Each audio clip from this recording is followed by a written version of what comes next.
estola e pôs-se a abençoar as mulheres que o cercavam. Trouxeram-lhe uma possessa que seguravam pelas duas mãos. Assim que ela avistou o Starietz, foi tomada de um soluço, lançando gemidos e sacudida por espasmos, como numa crise de eclampsia. Tendo-lhe coberto a cabeça com a estola, pronunciou o Starietz sobre ela uma curta prece e ela acalmou-se imediatamente. Ignoro o que se passa agora, mas na minha infância tive muitas vezes ocasião de ver e de ouvir essas possessas nas aldeias e nos conventos. Levadas à missa, ganiam e ladravam na igreja, mas quando traziam o Santo Sacramento e elas dele se aproximavam, a crise demoníaca cessava imediatamente e as doentes se acalmavam sempre por certo tempo. Ainda menino, isso me espantava e me surpreendia bastante. Ouvi então certos proprietários rurais e, sobretudo, professores da cidade responderem às minhas perguntas que era aquilo uma simulação para não trabalhar e que se podia sempre reprimi-la mostrando severidade. Citavam-se em apoio disto diversas anedotas. Mais tarde, soube com espanto de médicos especialistas que não havia ali nenhuma simulação, que era uma terrível doença das mulheres, atestando, mais particularmente na Rússia, a dura condição de nossa camponesa.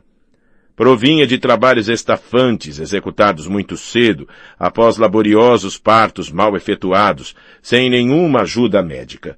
Além disso, desespero, maus tratos, etc., etc., o que certas naturezas femininas não podem suportar, malgrado o exemplo geral.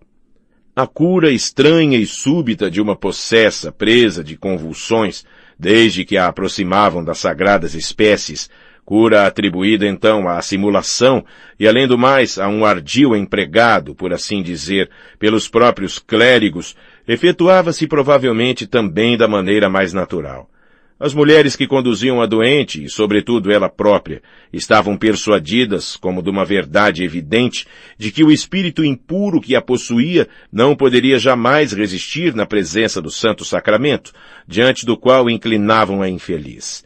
De modo que, numa mulher nervosa e psiquicamente doente, produzia-se sempre, e isto devia ser como que um abalo nervoso de todo o organismo, abalo causado pela expectativa do milagre da cura e pela fé absoluta na sua realização. E ele se realizava, nem que fosse por um minuto. Foi o que ocorreu assim que o Starietz cobriu a doente com a estola. Muitas das mulheres que se comprimiam em redor dele vertiam lágrimas de enternecimento e de entusiasmo, sob a impressão daquele minuto. Outras avançavam para beijar, nem que fosse a orla do hábito dele. Algumas lamentavam-se. Ele as abençoava a todas e conversava com elas. Conhecia já a possessa, que morava numa aldeia a 6 verstas do mosteiro. Não era a primeira vez que lhe a traziam. Eis uma que vem de longe, disse ele, apontando uma mulher ainda jovem, mas muito magra e desfeita, o rosto mais enegrecido que queimado. Estava de joelhos e fitava o Starietz com um olhar imóvel. Seu olhar tinha qualquer coisa de desvairado. Venho de longe, Batiuka, e de longe, a 300 verstas daqui.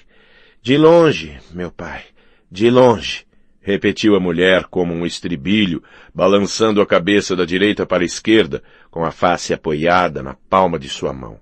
Falava como que se lamentando. Há no povo uma dor silenciosa e paciente. Entra em si mesma e se cala. Mas há uma outra que explode, manifesta-se por lágrimas e se expande em lamentações, sobretudo entre as mulheres.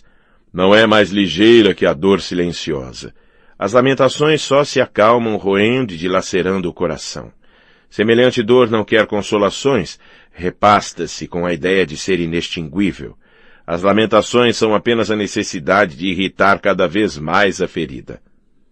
A senhora é da cidade, sem dúvida, continuou Starietz, olhando-a com curiosidade. Moramos na cidade, Batiuka. Somos do campo, mas moramos na cidade. Vim para ver-te. Ouvimos falar de ti, Batiuka. Enterrei meu filhinho bem novo. Fui rogar a Deus. Estive em 3 conventos e disseram-me, vai lá embaixo também, Nastáciuka. Isto é, vir ter com o senhor, Batiuka, com o senhor. Vim, estava ontem de noite na igreja, e eis-me aqui. Por que choras? Choro pelo meu filho, Bártiuca. Ele estava com 3 anos, ia fazê-los dentro de 3 meses. É por causa dele que me atormento. Era o último.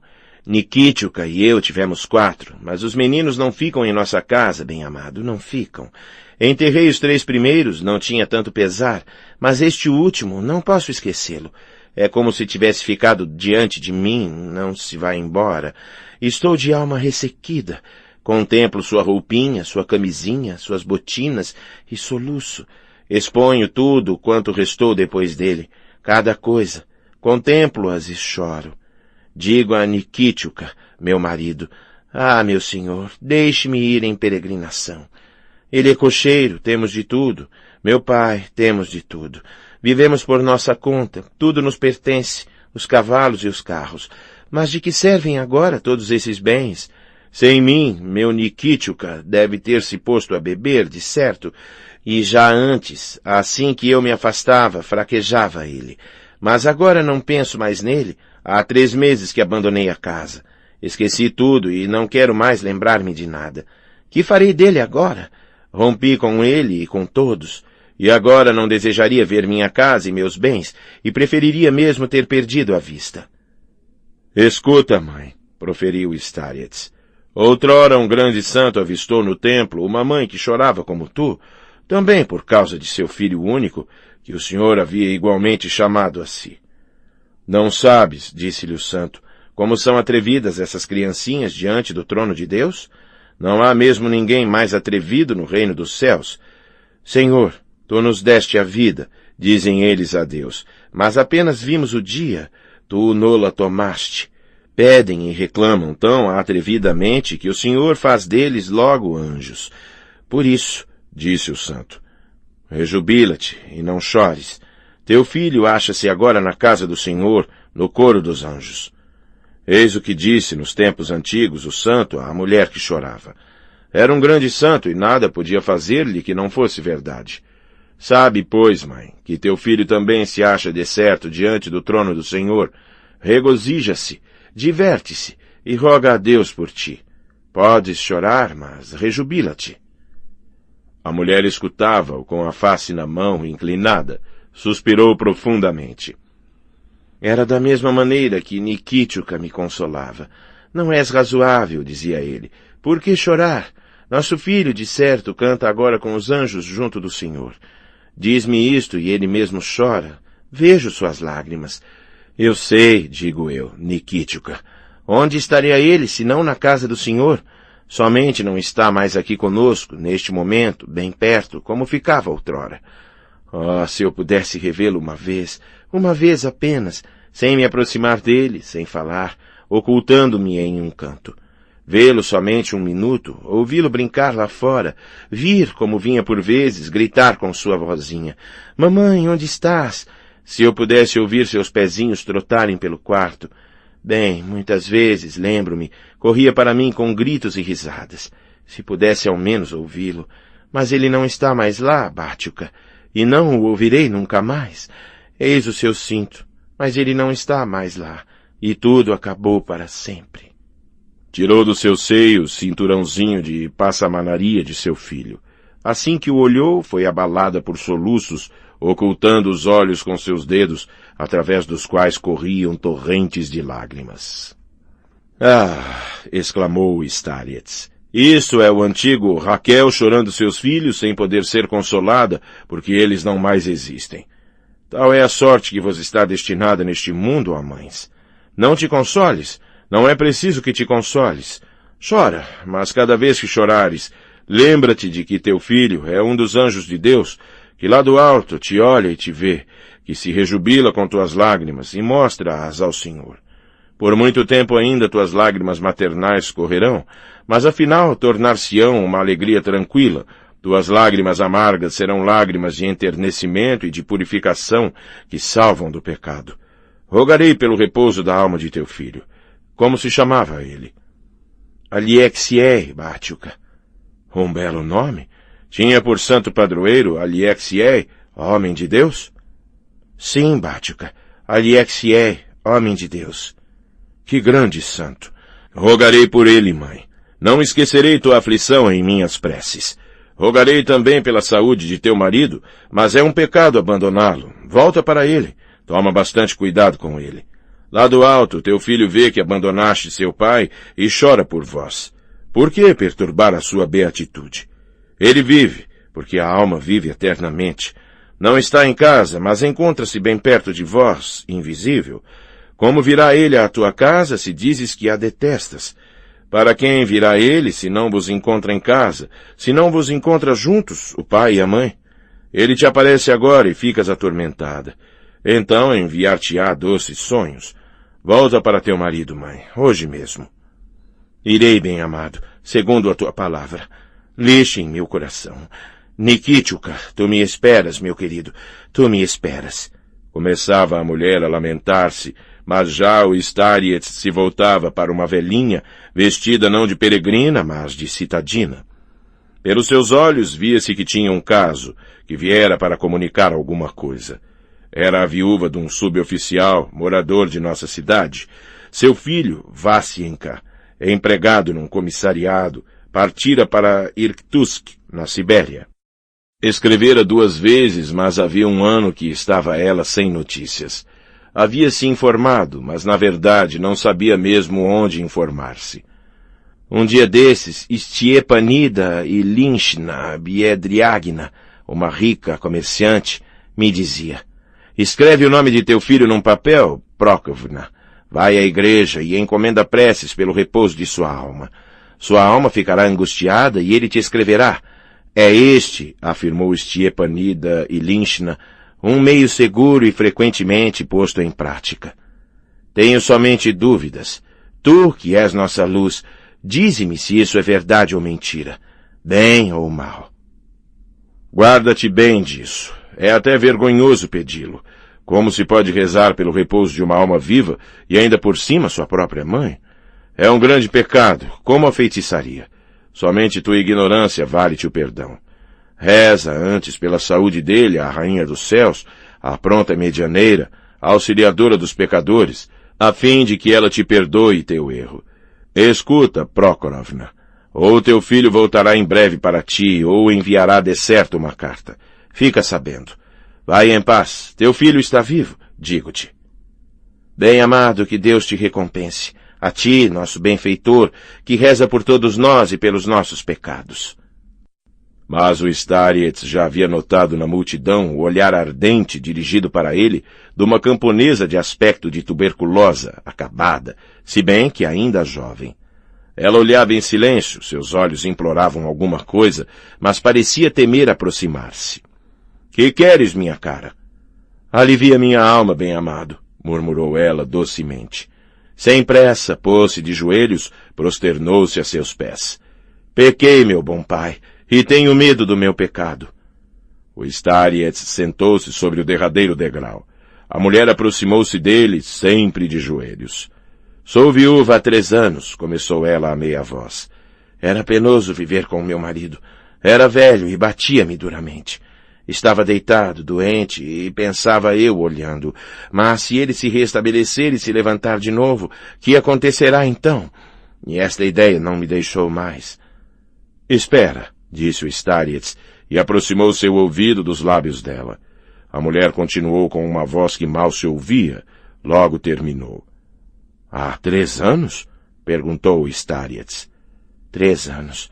A princípio não pensava nisso, mas a doença chegou e estou cheia de angústia. Vens de longe? Caminhei 500 verstas. Confessaste-te? Confessei-me 2 vezes. Foste admitida à comunhão? Admitiram-me. Tenho medo de morrer. Não temas nada e nunca tenhas medo. Não te apoquentes. Contanto que o arrependimento perdure, Deus perdoa tudo. Não há pecado sobre a terra que Deus não perdoe àquele que se arrepende sinceramente. O homem não pode cometer pecado tão grande que esgote o amor infinito de Deus, porque poderá haver pecado que ultrapasse o amor de Deus. Sem cessar, não sonhe senão com o arrependimento e bane todo o temor. Crê que Deus te ama como não podes imaginá-lo, se bem que te ame em teu pecado e com teu pecado. Haverá mais alegria nos céus por um pecador que se arrepende do que por 10 justos. Não te aflijas a respeito dos outros e não te irrites com as injúrias. Perdoa em teu coração ao defunto todas as suas ofensas contra ti. Reconcilia-te com ele em verdade. Se te arrependes, é que o amas. Ora, se amas, serás já de Deus. O amor tudo redime e tudo salva. Se eu, um pecador como tu, me enterneci, se tive piedade de ti, com mais forte razão o Senhor. O amor é um tesouro tão inestimável, que em troca podes adquirir o mundo inteiro e redimir não só teus pecados, mas os dos outros. Vai e não temas nada. Fez 3 vezes sobre ela o sinal da cruz, tirou de seu pescoço uma pequena imagem, passou-a no pescoço da pecadora, que se prosternou em silêncio até o chão. Ele se levantou e olhou alegremente uma mulher robusta que trazia nos braços um bebê. Venho de Vichegore, bem-amado. Tu te cansaste andando 6 verstas com esse menino. Que queres? Vim ver-te.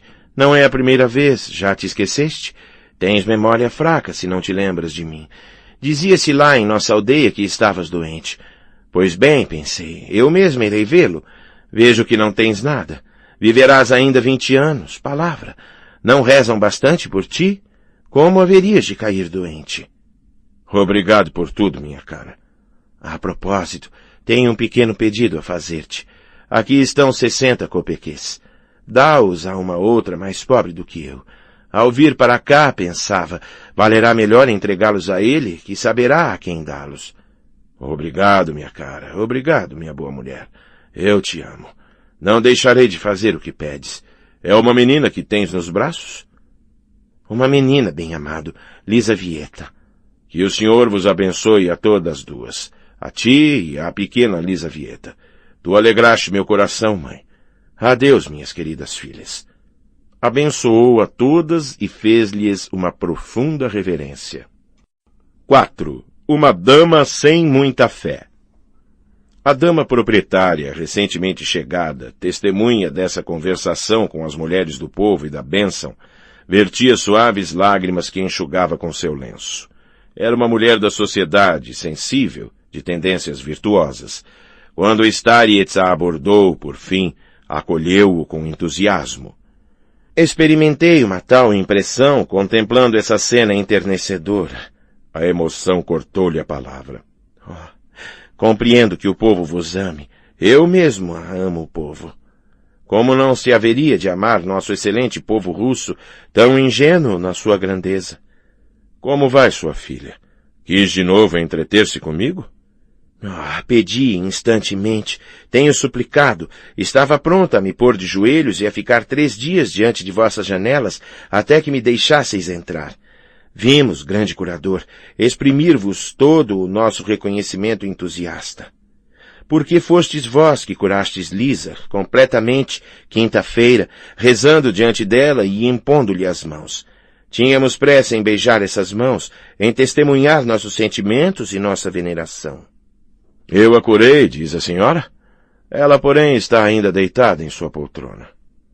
Mas as febres noturnas desapareceram completamente há 2 dias, a partir de quinta-feira, disse a dama com uma solicitude nervosa. Não é tudo. Suas pernas fortificaram-se. Esta manhã levantou-se de boa saúde. Olhai suas cores e seus olhos que brilham. Chorava constantemente. Agora ri, está alegre, jovial. Hoje exigiu que a pusessem de pé e manteve-se 1 minuto sozinha, sem nenhum apoio. Quer apostar comigo que dentro de 15 dias dançará uma quadrilha? Mandei chamar o Dr. Herzentube. Ele levanta os olhos e diz, estou admirado, não compreendo nada disso. E queríeis vós que não vos incomodássemos, que não acorrêssemos aqui para agradecer-vos? Lisa, vamos, agradece. O rostinho de Lisa tornou-se subitamente sério. Ergueu-se de sua poltrona tanto quanto pôde, e fitando Starietz, juntou as mãos, mas não pôde conter-se e pôs-se a rir. É dele que rio, dele, disse ela, mostrando a liocha, contrariada por não poder impedir-se de rir. Observando-se o rapaz, que se mantinha por trás do Starietz, ter-se-ia visto que suas faces se cobriam de um rápido rubor. Seus olhos brilharam e ele os baixou. Ela tem um recado para você, Alexei Fyodorovich.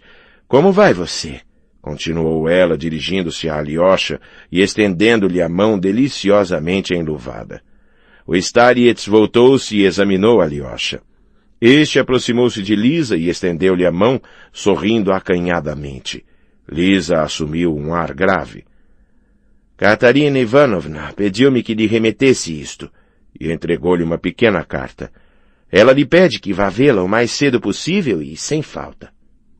Ela me pede que eu vá à casa dela? Por quê? Murmurou Alyosha com profundo espanto. Seu rosto tornou-se preocupado. É a propósito de Dmitri Fyodorovich e de todos esses últimos acontecimentos, explicou rapidamente a mãe. Katarina Ivanovna firmou-se agora numa decisão, mas para isso deseja vê-lo. Por quê? Ignoro-o de certo, mas pediu ela que fosse o mais cedo possível e você não deixará de ir lá. Os sentimentos cristãos o obrigam a isto. Via uma vez ao todo, continuou Alyosha, sempre perplexo. É uma criatura tão nobre, tão inacessível, quando menos pelos seus sofrimentos. Considere o que tem ela suportado, o que ela suporta agora e o que a espera. Tudo isto é horrível, horrível. Está bem, irei, decidiu Alexei, depois de ter lido o bilhete, curto e enigmático, que não continha nenhuma explicação, a não ser a súplica instante para que ele fosse. Como é gentil de sua parte! Exclamou Lisa animadamente. Dizia eu à mamãe, ele jamais irá. Está tratando de sua salvação. Como você é bom. Sempre pensei que você era bom. É um prazer dizer-lhe-o agora. Lisa, disse gravemente a mãe, que aliás sorriu. Você nos esqueceu, Alexei Fyodorovich. Não quer absolutamente visitar-nos. Entretanto, Lisa me disse 2 vezes que só se encontrava bem em sua companhia. Alyosha ergueu seus olhos baixos, corou de novo e sorriu sem saber por quê. Aliás, o Starets não o observava mais. Entrara em conversa com o monge que aguardava sua vinda, como dissemos, ao lado da cadeira de Lisa. Era, pelo que se via, um monge de uma condição das mais modestas, de ideias estreitas e paradas, mas crente e obstinado a seu modo. Contou que vivia longe, no norte, em Obdorsk, no convento de São Silvestre, pobre mosteiro, que só contava 9 monges. O Starets abençoou-o, convidou-o a vir à sua cela, quando bem lhe parecesse. Como tentais semelhantes coisas? Perguntou o monge, mostrando gravemente Lisa. Fazia alusão à sua cura. É ainda demasiado cedo para falar disso. Um alívio não é a cura completa e pode ter outras causas. Mas o que pode passar-se é unicamente devido à vontade de Deus. Tudo vem dele. Venha ver-me, padre, acrescentou ele. Eu não poderei vir sempre. Estou doente e sei que meus dias estão contados. Não. Deus não vos arrebatará de nós. Vivereis ainda muito tempo, exclamou a mãe. Além disso, qual a vossa doença? Pareceis de tão bom aspecto, alegre e feliz. Sinto-me muito melhor hoje, mas sei que não é por muito tempo. Conheço agora a fundo a minha doença.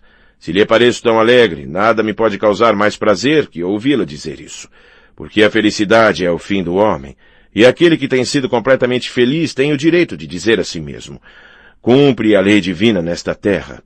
Os justos, os santos, os mártires, todos foram felizes. As ousadas, as sublimes palavras, exclamou a mãe. Elas nos traspassam. Entretanto, onde está a felicidade? Quem pode dizer-se feliz?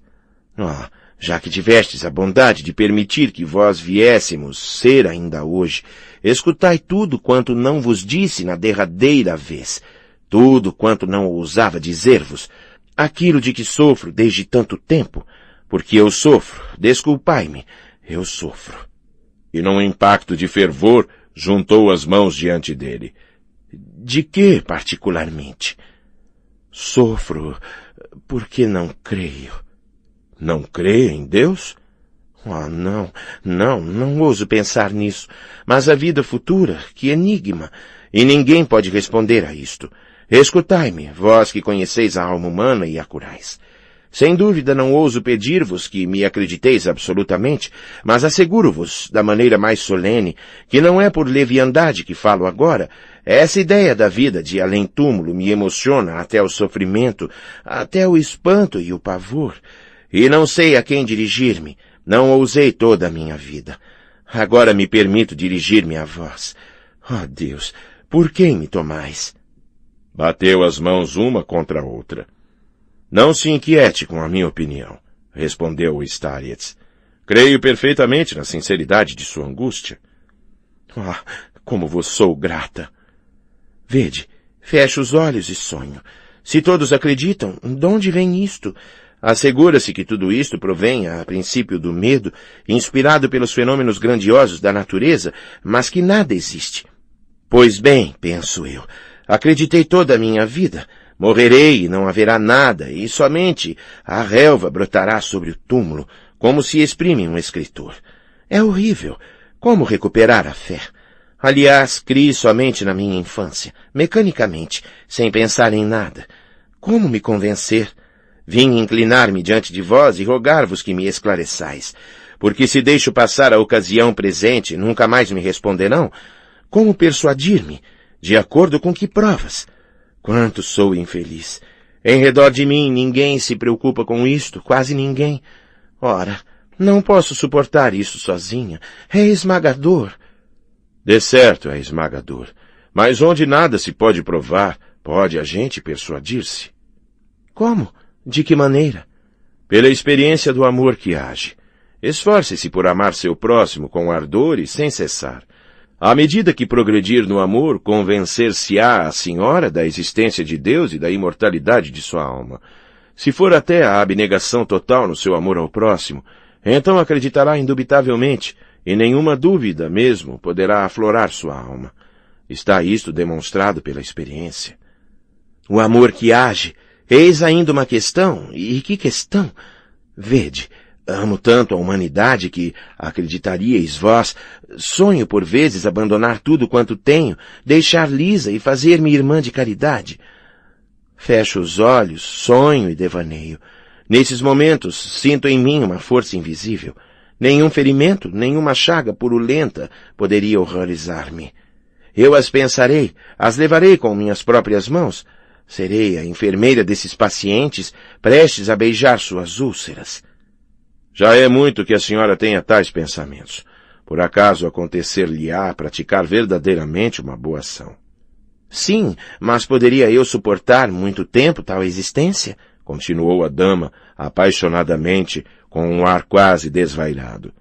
Eis a questão capital, a que mais me atormenta. Fecho os olhos e pergunto a mim mesma, persistirias muito tempo nessa via? Mas se o doente, cujas úlceras tu lavas, te pagar com ingratidão, se puser a atormentar-te com seus caprichos, sem apreciar nem notar teu devotamento, se gritar contra ti, se mostrar exigente e queixar-se mesmo à diretoria, como acontece muitas vezes quando se sofre muito, farás então o quê? Continuará o teu amor? Imaginai que já decidi com um arrepio. Se há alguma coisa que possa esfriar imediatamente meu amor, que age em favor da humanidade, é unicamente a ingratidão. Numa palavra, trabalho por um salário, exijo-o imediatamente, sob forma de elogios e de amor em troca do meu. De outro modo, não posso amar ninguém. Depois de haver-se assim fustigado, num acesso de sinceridade, ela fitou o Starietz com um atrevimento provocante. É exatamente o que me contava há muito tempo, aliás, um médico, observou o Starietz. Era um homem de idade madura e verdadeiramente inteligente. Exprimia-se tão francamente quanto a senhora, se bem que brincando, mas com tristeza. Eu amo, dizia ele, a humanidade, mas admiro-me de mim mesmo. Tanto mais amo a humanidade em geral, quanto menos amo as pessoas em particular como indivíduos. Muitas vezes tenho sonhado apaixonadamente em servir a humanidade, e talvez tivesse verdadeiramente subido ao Calvário por meus semelhantes, se tivesse sido preciso, muito embora não possa viver com ninguém 2 dias no mesmo quarto. Sei-o por experiência. Desde que alguém está junto de mim, sua personalidade oprime meu amor próprio e constrange minha liberdade.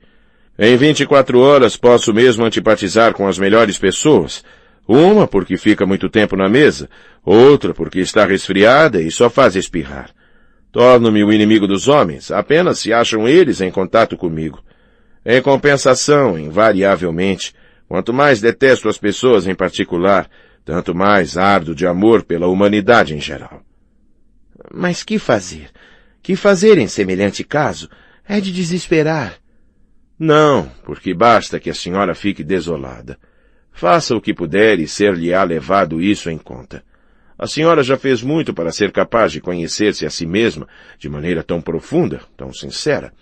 Se me falou agora com tal franqueza, unicamente para receber meus elogios pela sua veracidade, não atingirá nada, seguramente, no domínio do amor que age. Tudo se limitará a sonhos e sua vida escoar-se-á como um sonho.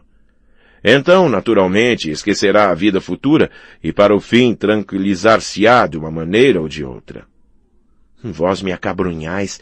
Compreendo somente agora, como acabais de dizer-me, que ao contar-vos o horror que sinto pela ingratidão, esperava vossos elogios à minha sinceridade e nada mais. Sugeristes, captastes meus pensamentos para mos revelardes. Fala sério? Pois bem, depois de tal confissão, creio que a senhora é boa e sincera. Se não atingir a felicidade, lembre-se sempre de que está no bom caminho e trate de não sair dele. Sobretudo, evite toda mentira, particularmente a mentira para consigo mesma. Observe sua mentira, examine-a a cada instante. Evite também a repugnância para com os outros e para consigo mesma.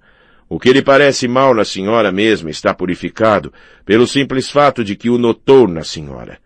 Evite também o temor, se bem que seja ele somente a consequência de toda mentira. Não tema jamais sua própria covardia na procura do amor, não se deixe mesmo atemorizar demais pelas suas más ações a esse propósito.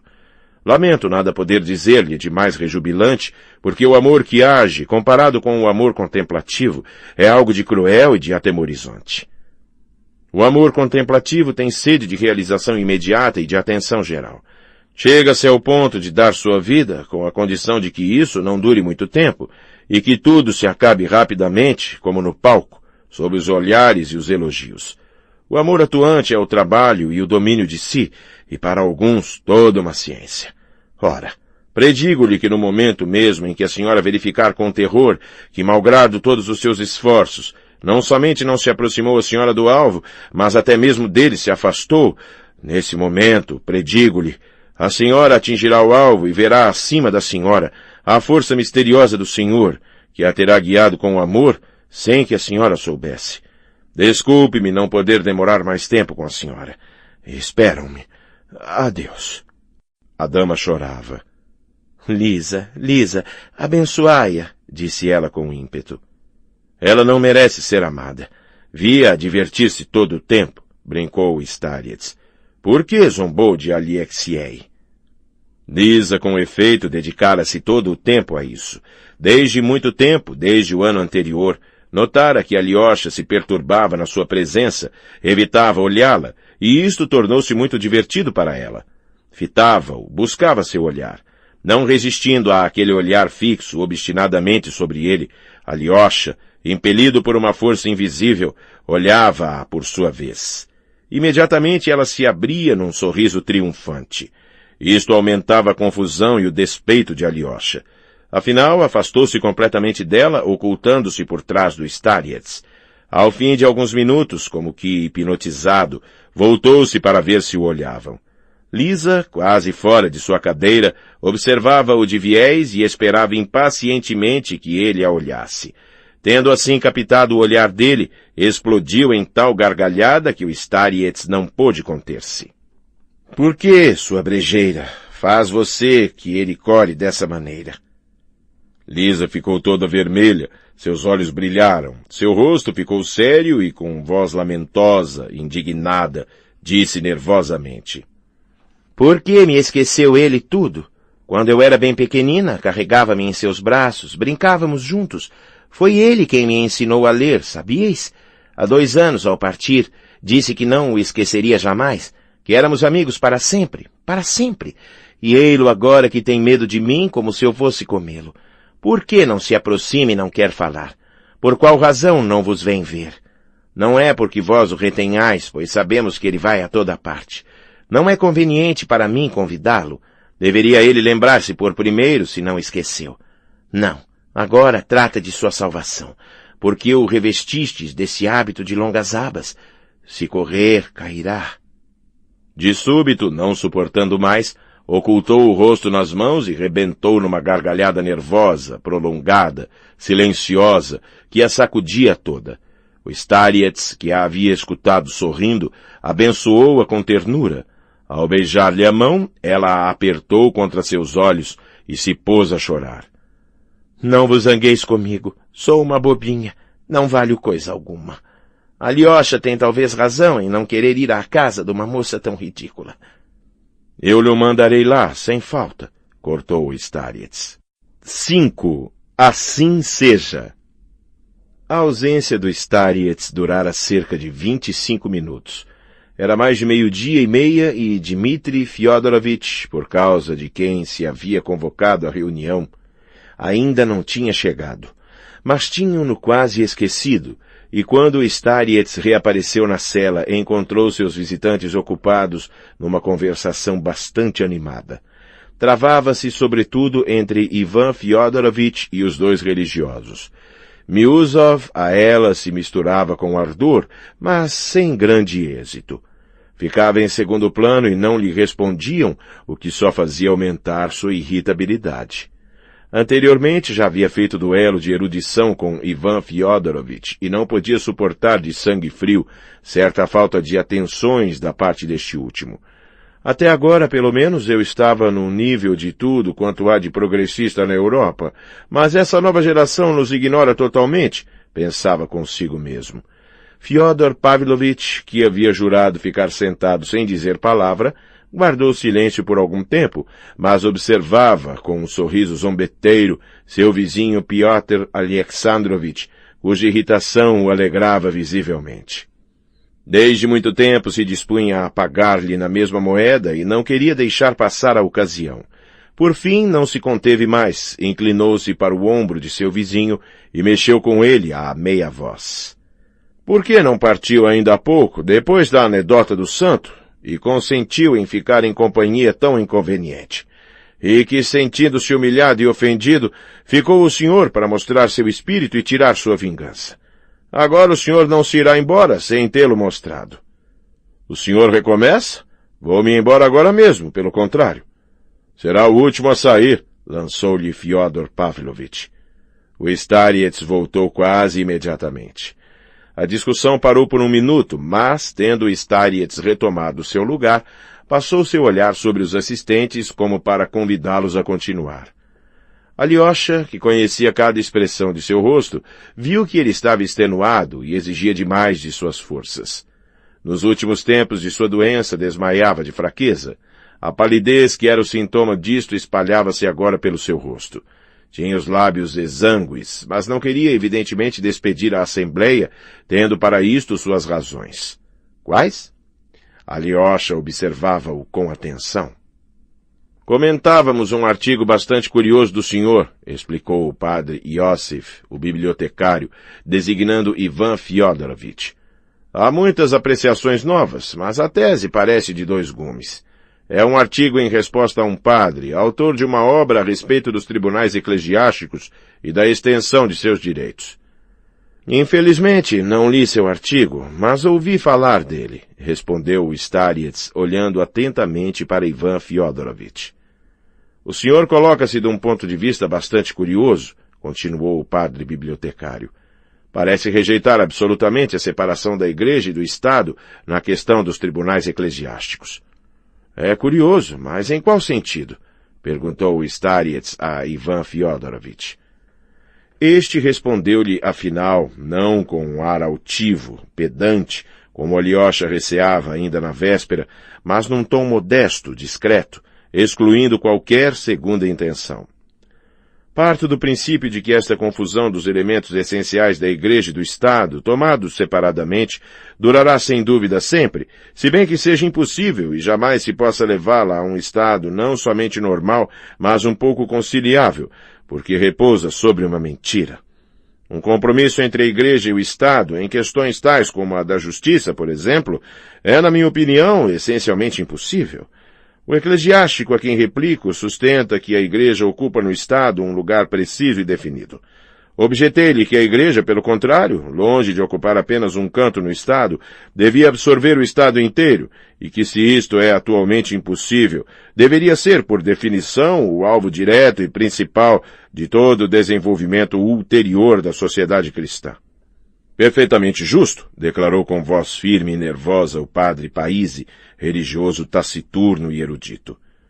É ultramontanismo puro, exclamou Miusov, cruzando as pernas em sua impaciência.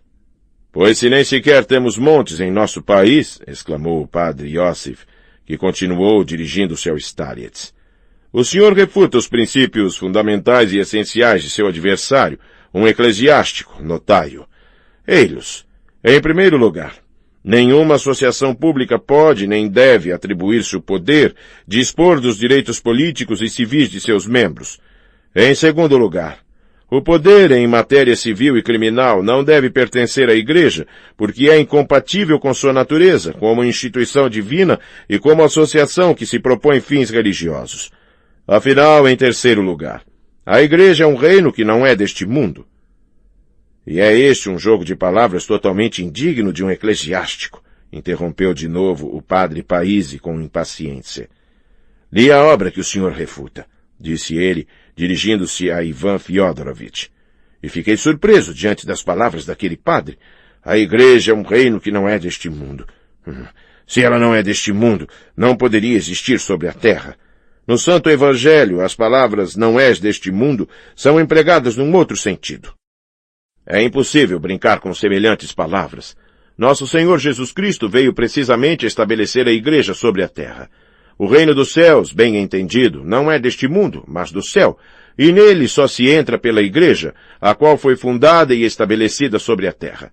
Também os trocadilhos mundanos a este respeito são impossíveis e indignos. A Igreja é verdadeiramente um reino, está destinada a reinar, e finalmente seu reino se estenderá sobre o universo inteiro, temos disso a promessa. Calou-se de repente como que se contendo. Ivan Fyodorovitch, depois de havê-lo escutado com deferência e atenção, com a maior calma, continuou com a mesma simplicidade, dirigindo-se ao Starets. A ideia mestra de meu artigo é que o cristianismo, nos 3 primeiros séculos de sua existência, aparece sobre a terra como uma igreja, e não era outra coisa. Quando o Estado romano pagão adotou o cristianismo, aconteceu que, tornado cristão, incorporou a si a Igreja, mas continuou a ser um Estado pagão numa multidão de atribuições. No fundo, era isso inevitável. Roma, como Estado, herdara por demais da civilização e da sabedoria pagãs, como, por exemplo, os fins e as próprias bases do Estado. A Igreja do Cristo, entrada no Estado, não podia evidentemente nada cortar de suas bases, da pedra sobre a qual repousava.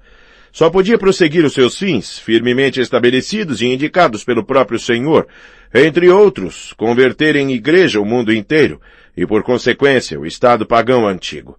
Dessa maneira, isto é, em vista do futuro, não era a Igreja que devia procurar para si um lugar definido no Estado, como toda associação pública, ou como uma associação que se propunha fins religiosos, para empregar os termos do autor que refuto. Mas, pelo contrário, todo o Estado terrestre devia posteriormente converter-se em Igreja, não ser senão isso, renunciar a seus outros fins incompatíveis com os da Igreja. Isto não o humilha absolutamente, não diminui nem sua honra, nem sua glória como grande Estado, nem a glória de seus chefes, mas isto a faz deixar a falsa via, ainda pagã e errada, pela via justa, a única que leva aos fins eternos. Eis porque o autor do livro sobre as bases da justiça eclesiástica teria pensado com justeza se procurando e propondo essas bases as tivesse considerado como um compromisso provisório, necessário ainda à nossa época pecadora e imperfeita, mas nada mais. Desde, porém, que o autor ousa declarar que as bases que propõe agora, e das quais o padre Iosif acaba de enumerar numa parte, são inabaláveis, primordiais, eternas, está ele em oposição direta à Igreja e sua predestinação santa e imutável. Eis a exposição completa de meu artigo. Isto é, em 2 palavras, disse o padre Iosif, fazendo força sobre cada palavra, segundo certas teorias, que não fizeram senão revelar-se por demais no nosso século XIX, a Igreja deve converter-se em Estado, passar como que de um tipo inferior a um superior, a fim de absorver-se em seguida nele, depois de ter cedido à ciência, ao espírito do tempo, à civilização. Se ela se recusa a isso e resiste, não lhe reservam no Estado senão um pequeno lugar, vigiando-a, e por toda parte é esse o caso na Europa de nossos dias. Pelo contrário, segundo a concepção e a esperança russas, não é a Igreja que deve converter-se em Estado, como que de um tipo inferior em um superior. É, pelo contrário, o Estado que deve finalmente mostrar-se digno de ser unicamente uma Igreja e nada mais. Assim seja. Assim seja. Pois bem, confesso, o senhor me reconfortou um pouco, disse Miusov, sorrindo e cruzando de novo as pernas. Tanto quanto o compreendo, é a realização de um ideal infinitamente longínquo por ocasião do regresso do Cristo. É tudo quanto se quer.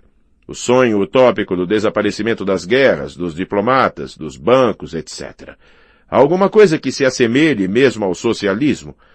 Ora, pensava eu que tudo isso era sério, que a Igreja ia agora, por exemplo, julgar os criminosos, condenar ao chicote, à galé e até mesmo à pena de morte. Se houvesse atualmente um só tribunal eclesiástico, a Igreja não enviaria agora às galés ou ao suplício. O crime e a maneira de encará-lo deveriam então seguramente modificar-se pouco a pouco, não de uma só vez, mas, no entanto, bastante depressa, declarou num tom tranquilo Ivan Fyodorovitch. Fala seriamente? Interrogou Miusov, fitando-o. Se a Igreja absorvesse tudo, excomungaria o criminoso e o refratário, mas não cortaria as cabeças, continuou Ivan Fyodorovitch.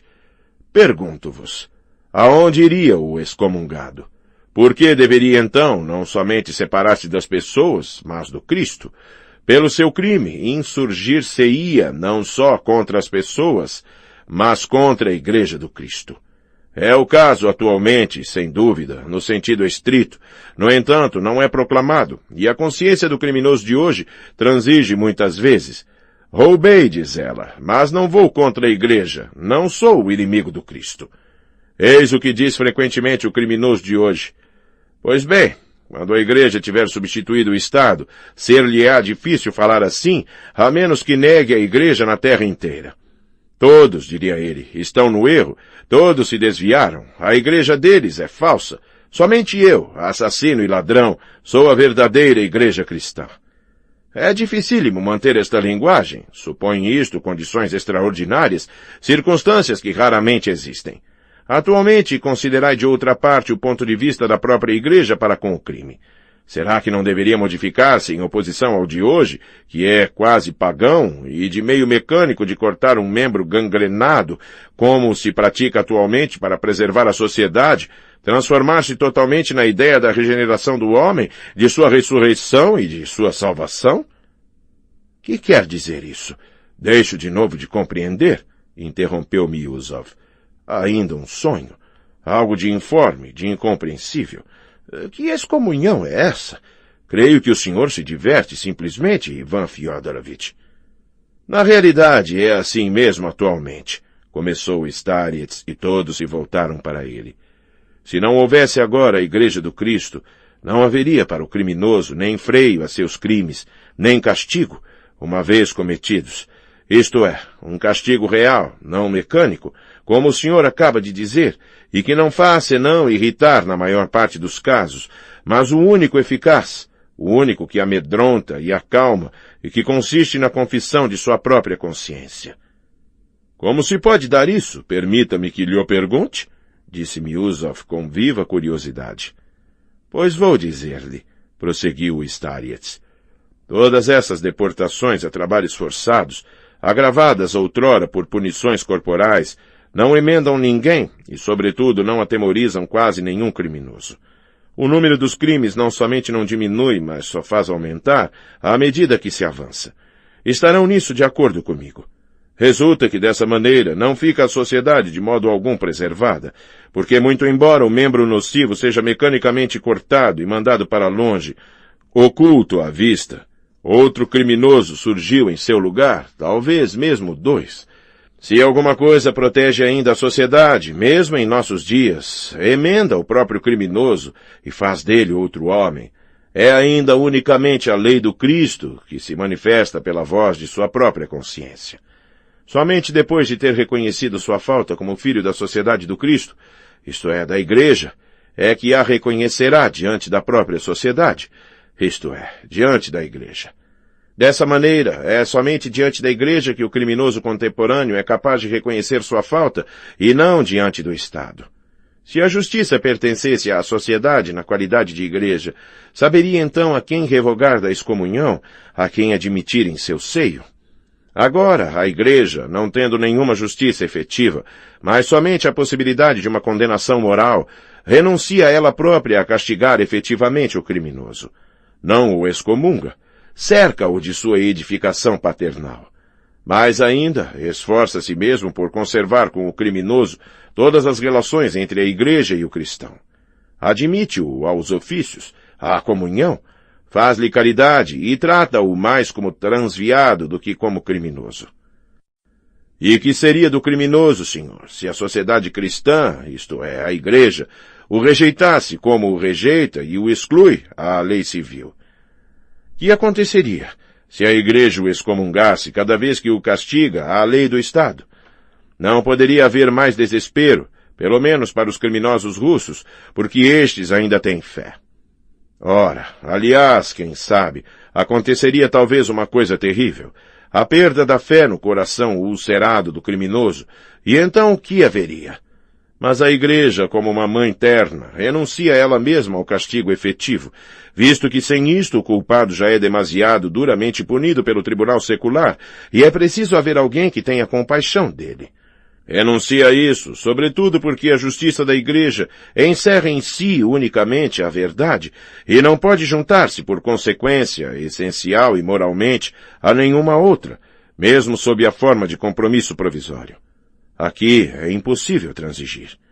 O criminoso estrangeiro, dizem, arrepende-se raramente, porque as doutrinas contemporâneas o confirmam na ideia de que seu crime não é um crime, mas somente uma revolta contra a força que o oprime injustamente. A sociedade o afasta de si mesma por meio de uma força que triunfa dele totalmente de maneira mecânica e acompanha essa exclusão de ódio. É assim, pelo menos, que se conta na Europa.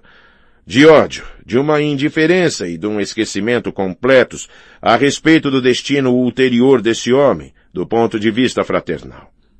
Dessa maneira, tudo se passa sem que a Igreja testemunhe a menor compaixão, porque em numerosos casos não há mais Igreja lá, não subsistem senão eclesiásticos e edifícios magníficos, esforçando-se as próprias igrejas desde muito tempo por passar do tipo inferior, como Igreja, ao tipo superior, como Estado. É assim, pelo menos, parece, nos países luteranos. Em Roma, há já 1000 anos que, em lugar da Igreja, proclamou-se o Estado. Assim, o próprio criminoso não se reconhece membro da Igreja e, excomungado, cai no desespero. Se volta para a sociedade, é frequentemente com tal ódio que a própria sociedade o exclui espontaneamente de seu seio. Podeis julgar como isso acaba. Em numerosos casos, parece que o mesmo ocorre entre nós.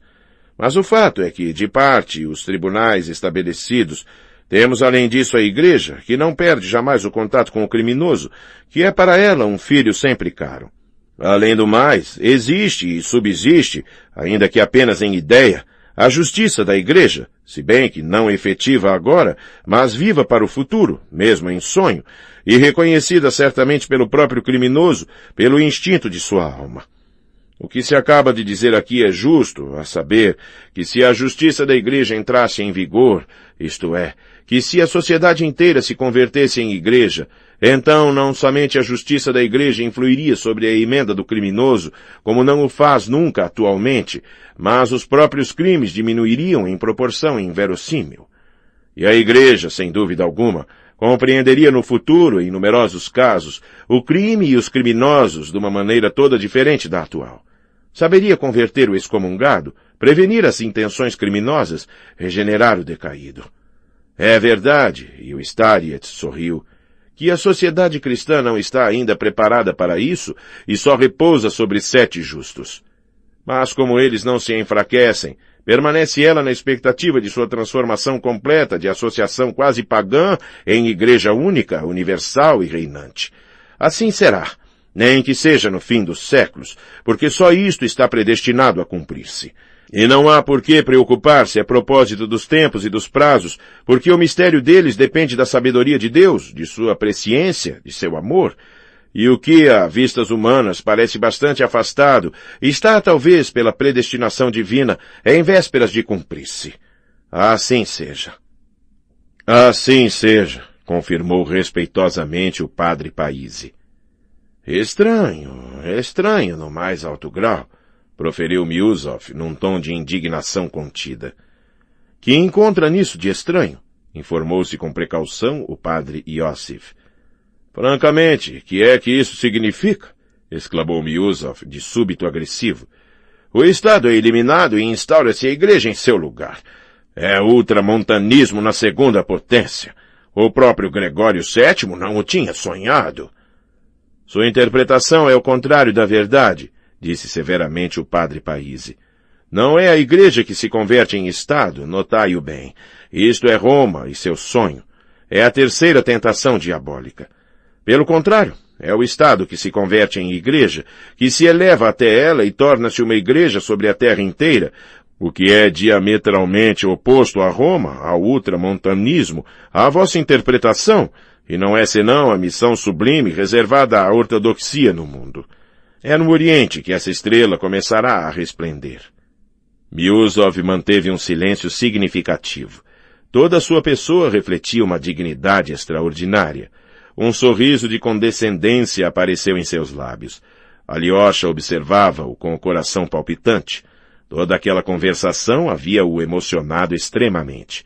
Olhou por acaso para Rakitin, imóvel no mesmo lugar, o qual escutava atento, de olhos baixos. Pelo seu rubor, adivinhou Alyosha que estava tão comovido quanto ele próprio. Sabia por quê. Permiti-me, senhores, que vos conte uma anedota. Começou Miusov com ar digno e imponente. Tive ocasião em Paris, após o golpe de Estado de dezembro, de visitar um de meus conhecidos, personagem importante, então no poder. Encontrei em casa dele um indivíduo bastante curioso, que, sem ser de todo um policial, dirigia uma brigada da polícia política, posto bastante influente. Aproveitando da ocasião, conversei com ele por curiosidade. Recebido na qualidade de subalterno que apresenta um relatório, ao ver-me em bons termos com seu chefe, testemunhou-me relativa franqueza, isto é, mais polidez que franqueza, à maneira dos franceses, tanto mais quanto sabia que eu era estrangeiro. Mas compreendi-o perfeitamente. Tratava-se dos socialistas revolucionários que estavam, então, sendo perseguidos. Negligenciando o resto de sua conversa, contentar-me-ei em relatar uma observação muito curiosa que escapou àquela personagem. Não tememos demais, declarou ele. Todos esses socialistas, anarquistas, ateus e revolucionários, nós os vigiamos e estamos ao corrente de seus atos e gestos. Mas entre eles existe uma categoria particular, na verdade pouco numerosa. São os que creem em Deus, embora sendo socialistas. Eis os que tememos mais que todos. É uma corja temível. O socialista cristão é mais perigoso que o socialista ateu. Estas palavras tinham me abalado então, e agora, senhores, junto de vós, elas me voltam à memória. Quer dizer que o senhor as aplica a nós e vê em nós socialistas? Perguntou sem rebuços o padre Paíse. Mas antes que Piotr Alexandrovich tivesse encontrado uma resposta, a porta se abriu e Dmitri Fyodorovich entrou, consideravelmente atrasado. Na verdade, não o esperavam mais, e sua aparição súbita causou a princípio certa surpresa. 6. Por que tal homem existe? Dmitri Fyodorovich, jovem homem de 28 anos, de estatura média e de presença agradável, parecia, no entanto, notavelmente mais velho. Era musculoso e adivinhava-se nele uma força física considerável. No entanto, seu rosto magro, de faces chupadas, a tez de um amarelo doentio, tinha uma expressão enfermiça. Seus olhos negros, à flor da testa, mostravam um olhar vago, se bem que parecesse obstinado. Mesmo quando estava agitado e falava com irritação, seu olhar não correspondia a seu estado de alma e exprimia algo de diferente, por vezes nada em harmonia com o minuto presente. É difícil saber em que ele pensa, costumavam dizer os que falavam com ele. Em certos dias, seu riso súbito, atestando ideias alegres e travessas, surpreendia aqueles que o acreditavam, no mesmo momento, pelos seus olhos, pensativo e tristonho. Aliás, sua expressão um pouco sofredora naquele momento nada tinha de espantoso. Todo mundo estava a par de sua vida agitada e dos excessos a que se entregava naqueles últimos tempos, da mesma maneira que se conhecia a exasperação que dele se apoderava em suas discussões com seu pai por questões de dinheiro. Circulavam na cidade anedotas a este respeito. Na verdade, era irascível por natureza, de um espírito impetuoso e irregular, como o caracterizou numa reunião nosso juiz de paz Siemion Ivanovich Kachalnikov. Entrou vestido de modo elegante e irreprochável, com a sobrecasaca abotoada, de luvas pretas, a cartola na mão. Como oficial desde pouco tempo reformado, só trazia no momento os bigodes. Seus cabelos castanhos estavam cortados curtos e penteados para a frente. Caminhava a grandes passadas, com um ar decidido. Tendo parado um instante na soleira da porta, passeou o olhar pela assistência e dirigiu-se diretamente ao Starietz, adivinhando nele o dono da casa. Fez-lhe uma profunda vênia e pediu-lhe a bênção. Tendo-se levantado Starietz para dar-lhe-a, Dmitri Fyodorovitch beijou-lhe a mão com respeito e declarou com agitação e com um ar quase irritado: Queira desculpar-me por ter feito esperar tanto, mas como insistisse em conhecer a hora da entrevista, o criado Smirdiakov, enviado por meu pai, respondeu-me 2 vezes categoricamente que estava marcada para 1 hora, e agora venho a saber... Não se atormente, disse o Starietz. Não é nada, o senhor está um pouco atrasado, não há mal nisso. Sou-lhe muito grato e não esperava menos de sua bondade. Depois dessas palavras lacônicas, Dmitri Fyodorovitch inclinou-se de novo. Depois, voltando-se para o lado de seu pai, fez-lhe a mesma saudação profunda e respeitosa. Via-se que havia ele premeditado aquela saudação com sinceridade, considerando como uma obrigação exprimir assim sua deferência e suas boas intenções. Fyodor Pavlovitch, se bem que apanhado de improviso, saiu-se à sua maneira.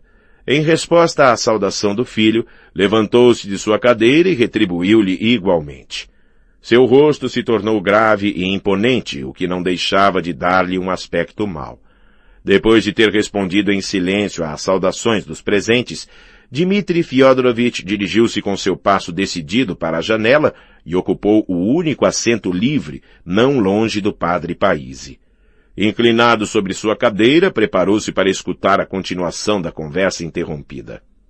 A chegada de Dmitri Fyodorovitch passara-se em 2 ou 3 minutos e a conversação prosseguiu.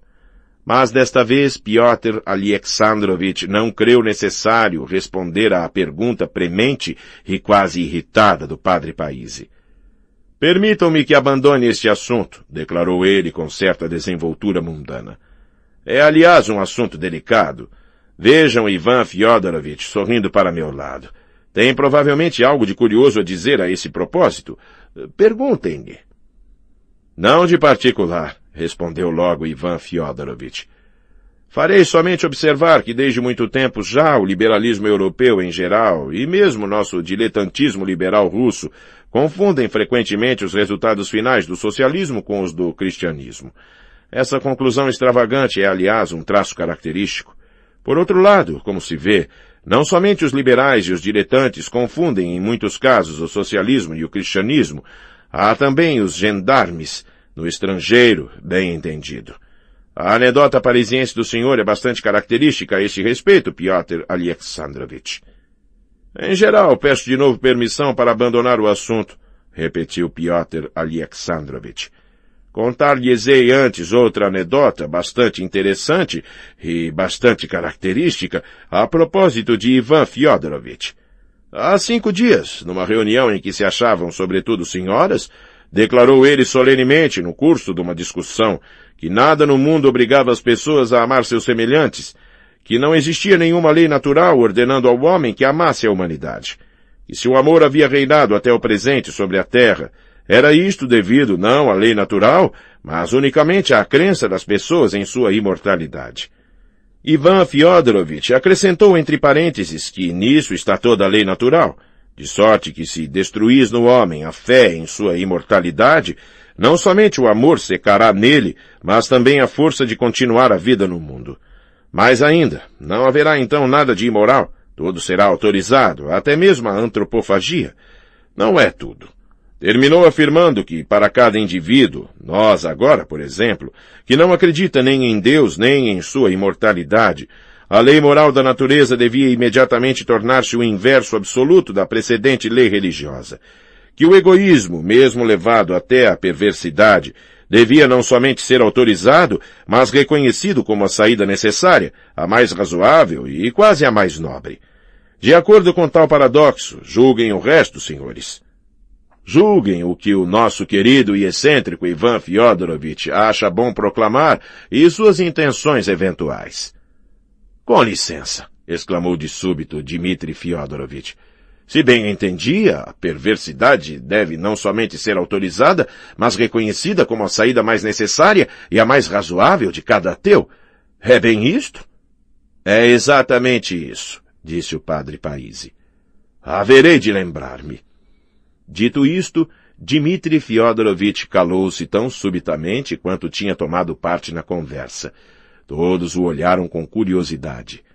Será possível que o senhor encare dessa forma as consequências do desaparecimento nas pessoas da crença na imortalidade da alma?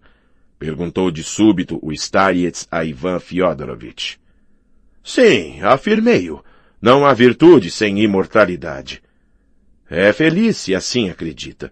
Pode-se ser muito infeliz? Por que infeliz? Objetou Ivan Fyodorovich sorrindo. Porque, segundo toda a aparência, não crê o senhor nem na imortalidade da alma, nem mesmo no que escreveu a respeito da questão da igreja. Talvez tenha o senhor razão. No entanto, não brinquei absolutamente, confessou de modo estranho Ivan Fyodorovich, corando imediatamente. O senhor não brincou absolutamente, é verdade. Essa ideia não está ainda resolvida no seu coração e tortura-o. Mas o mártir também gosta, por vezes, de divertir-se com seu desespero, igualmente como para esquecê-lo. No momento, é por desespero que o senhor se diverte com artigos de revistas e com discussões mundanas, sem acreditar na sua dialética e zombando dela dolorosamente a sós consigo. Essa questão não está ainda resolvida no senhor, e é isso que causa seu tormento, porque reclama a ela imperiosamente uma solução. Mas pode ela ser resolvida em mim? Resolvida no sentido positivo? Perguntou ainda de modo estranho Ivan Fyodorovich, olhando o Starets com um sorriso inexplicável. Se não puder ser resolvida no sentido positivo, não o será nunca no sentido negativo. O senhor mesmo conhece essa propriedade de seu coração. É isso que o tortura. Mas agradeça ao Criador o ter lhe dado um coração sublime, capaz de assim atormentar-se, de meditar nas coisas celestes e procurá-las, porque nossa morada está nos céus. Que Deus lhe conceda encontrar a solução ainda aqui embaixo e abençoe os seus caminhos. O Starets ergueu a mão e quis, de seu lugar, fazer o sinal da cruz sobre Ivan Fyodorovich. Mas este se levantou, foi até ele, recebeu sua bênção e, tendo-lhe beijado a mão, voltou a seu lugar sem dizer uma palavra. Tinha o ar firme e sério. Essa atitude e toda a sua conversa precedente com o Starets, que não era esperada de sua parte, impressionaram a todos por não sei que de enigmático e solene. De sorte que um silêncio geral reinou por um instante e o rosto de Alyosha exprimia quase terror. Mas Miusov ergueu os ombros ao mesmo tempo que Fyodor Pavlovich se levantava. Divino e santo Starets, exclamou ele, designando Ivan Fyodorovich. Eis meu filho bem-amado, a carne de minha carne. É, por assim dizer, o meu muito reverencioso Karl Moore, mas eis meu outro filho que acaba de chegar, Dmitri Fyodorovich, contra o qual exijo satisfação perante o senhor. É o irreverentíssimo Franz Moore, ambos tirados de Os Bandidos de Schiller. E eu, nesta circunstância, sou o regierender Graf von Mohr. Julgue-nos e salve-nos. Temos necessidade não somente de suas preces, mas de seus vaticínios. Fale de uma maneira ajuizada e não comece por ofender seus próximos, respondeu Starietz com voz extenuada. Sua fadiga aumentava e suas forças decresciam visivelmente. É uma comédia indigna que eu previa ao vir aqui, exclamou com indignação Dmitri Fyodorovitch, que também se havia erguido. Desculpe-me, reverendo padre. Sou pouco instruído e ignoro mesmo como o chamam, mas enganaram-no, e foi o senhor demasiado bom para nos conceder esta entrevista em sua casa. Meu pai tinha necessidade absoluta de escândalo. Com que fim? É negócio dele. Só age calculadamente. Mas agora creio saber por quê. Todo mundo me acusa? Gritou por sua vez Fyodor Pavlovitch. Inclusive Pyotr Alexandrovitch. Sim, o senhor me acusou, Pyotr Alexandrovitch. Prosseguiu, voltando-se para Miusov, se bem que este não pensasse absolutamente em interrompê-lo. Acusam-me de ter ocultado o dinheiro de meu filho e de não lhe ter dado um vintém sequer. Mas pergunto-lhes, não há tribunais? Ali, Dmitri Fyodorovitch, de acordo com seus recibos, de acordo com as cartas e convênios, far-se-á a conta do que você tinha, de suas despesas e do que lhe resta. Por que evita Pyotr Alexandrovitch pronunciar-se? Dmitri Fyodorovitch não lhe é estranho. É porque estão todos contra mim. Ora, Dmitri Fyodorovitch continua a dever-me, não uma pequena soma, mas vários milhares de rublos, do que posso dar as provas. Seus excessos provocam conversinhas da cidade inteira.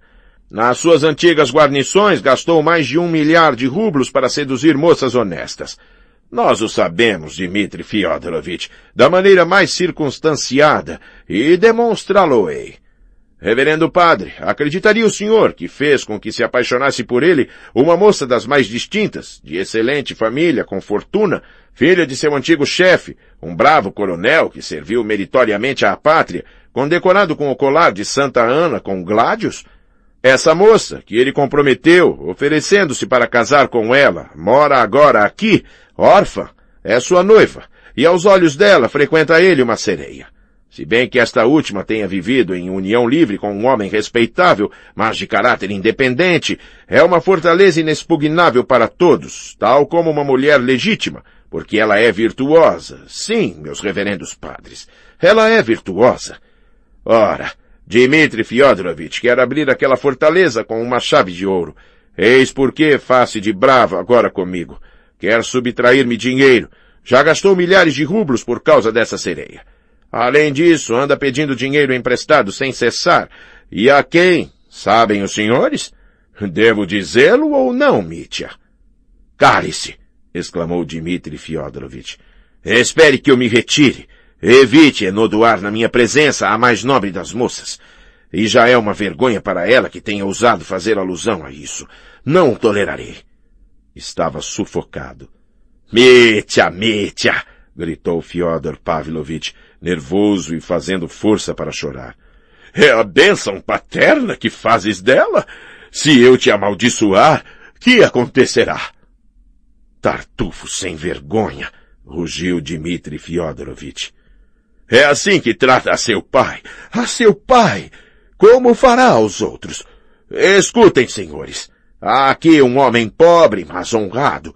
Capitão reformado, que foi dispensado em consequência de uma desgraça, mas não em virtude de um julgamento, de reputação intacta, sobrecarregado de numerosa família. Há 3 semanas o nosso Dmitri Fyodorovitch agarrou-o pela barba num botequim, arrastou-o pela rua e surrou-o em público, pela mera razão de estar esse homem secretamente encarregado de meus interesses em determinado negócio. Mentira tudo isso! Aparentemente é verdade, no fundo, pura mentira! Disse Dmitri Fyodorovitch, tremendo de cólera. Meu pai, não justifico minha conduta. Sim, convenho publicamente que fui brutal para com esse capitão. Agora lamento isso, e minha brutalidade me causa horror. Mas esse capitão, encarregado de seus negócios, foi procurar aquela pessoa que o senhor chama de sereia e lhe propôs de parte do senhor avalizar minhas promissórias, que estão em seu poder, a fim de perseguir-me e mandar-me prender, no caso de apertá-lo eu demais, a propósito de nosso ajuste de contas. Se o senhor quer atirar-me na prisão, é unicamente por ciúme dela, porque o senhor mesmo começou a andar em roda dessa mulher. Estou ao corrente de tudo. Ela só fez rir, está ouvindo? E foi zombando do senhor que o repeliu. Tal é, meus reverendos padres, esse homem, esse pai que censura a má conduta de seu filho. Os senhores, que são testemunhas, perdoem minha cólera, mas pressentia eu que esse pérfido velho os convocara a todos aqui para provocar um escândalo. Vim na intenção de perdoar, se ele me estendesse a mão, de perdoar-lhe e de pedir-lhe perdão. Mas como acaba ele de insultar não somente a mim, mas a moça mais nobre, cujo nome não ouso pronunciar em vão, porque a respeito, decidi desmascará-lo publicamente, se bem que seja meu pai. Não pôde continuar. Seus olhos faiscavam, respirava com dificuldade. Todos os presentes estavam emocionados, exceto o Starietz. Todos se haviam levantado, agitados. Os religiosos olhavam com olhar severo, mas aguardavam a vontade do Starietz. Este último estava pálido, não de emoção, mas de fraqueza doentia. Um sorriso suplicante desenhava-se em seus lábios. Erguia por vezes a mão como para conter aqueles furiosos. Teria podido, com um só gesto, pôr fim à cena, mas parecia esperar qualquer coisa e olhava fixamente, como se quisesse ainda compreender um ponto que lhe teria escapado. Por fim, Piotr Alexandrovich sentiu-se definitivamente humilhado, atingido na sua dignidade. No escândalo que acaba de desenrolar-se, somos todos culpados, declarou ele apaixonadamente. Mas não previa tudo isso vindo aqui, se bem que soubesse com quem tratava. É preciso acabar com isso sem tardar. Meu reverendo padre, fique certo de que não conhecia eu exatamente todos os detalhes revelados aqui. Não queria acreditar neles e fico conhecendo-os pela primeira vez. O pai está com ciúmes de seu filho por causa de uma mulher de má vida e entende-se com essa criatura para lançá-lo na prisão. E é em semelhante companhia que me fizeram vir aqui. Enganaram-me. Declaro ter sido enganado tanto quanto os outros. Dmitri Fyodorovich! Gritou de súbito Fyodor Pavlovich, com uma voz que não era a sua. Se não fosse você, meu filho, eu o desafiaria agora mesmo a um duelo, à pistola, a 3 passos, através de um lenço, terminou ele sapateando. Há nos velhos mentirosos que representaram comédia a vida inteira momentos em que entram de tal maneira em seu papel que tremem e choram com a verdadeira emoção, se bem que no mesmo instante possam dizer a si mesmos, ou logo depois, tu mentes, velho descarado, és um ator mesmo agora, malgrado tua santa cólera. Dmitri Fyodorovich ficou sombrio, mirando seu pai com um desprezo indizível. Eu pensava, disse ele em voz baixa, eu pensava voltar ao país natal com aquele anjo, minha noiva, para cuidar da velhice dele. E que vejo, um debochado luxurioso e um vil comediante. Há um duelo! Gritou de novo o velho, ofegante e babando a cada palavra. Quanto ao senhor, Piotr Alexandrovich Miusov, fique sabendo que em toda a sua linhagem não há talvez mulher mais nobre e mais honesta. Está entendendo? Mais honesta do que essa criatura, como se permitiu o senhor chamá-la ainda há pouco. Quanto a você, Dmitri Fyodorovich, que substituiu sua noiva por essa criatura, você mesmo julgou que sua noiva não valia a sola dos sapatos dela. É vergonhoso, deixou escapar o padre Iosif. É vergonhoso e infame, gritou com uma voz juvenil, trêmula de emoção, o rosto rubro, Kolganov, que havia até então guardado silêncio. Por que tal homem existe? Rugiu surdamente Dmitri Fyodorovich, a quem a cólera quase enlouquecia. Ergueu os ombros a ponto de parecer corcunda. Não, dizei-me, pode-se permitir ainda que ele desonre a terra? Lançou um olhar circundante e apontou para o velho com a mão. Falava num tom lento, medido. Estais ouvindo, monges? Estais ouvindo, parricida? Exclamou Fyodor Pavlovich, dirigindo ao padre Iosif. Eis a resposta ao vosso é vergonhoso. Que é vergonhoso? Essa criatura, essa mulher de má vida, é talvez mais santa do que vós todos, senhores religiosos, que tratais de vossa salvação. Ela caiu talvez na sua juventude, vítima do meio, mas muito amou. Ora, o Cristo também perdoou aquela que muito amou. O Cristo não perdoou tal amor, deixou escapar em sua impaciência o manso padre Iosif. Não, foi esse amor mesmo, monges, esse mesmo.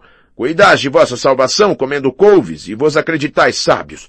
Comeis cadozes, um por dia, e pensais poder comprar Deus com cadozes.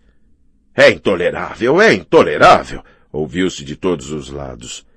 Mas essa cena escandalosa cessou de maneira mais inesperada. De súbito, o Starets se levantou. Alexiei, que quase enlouquecera de medo por ele e por todos, pôde, no entanto, segurá-lo pelo braço. O Starets dirigiu-se para o lado de Dmitri Fyodorovich e, ao chegar bem perto, ajoelhou-se diante dele. Alyosha pensou que ele tivesse caído de fraqueza, mas não era nada disso. Uma vez de joelhos, o Starets prosternou-se aos pés de Dmitri Fyodorovich numa profunda saudação, precisa e consciente.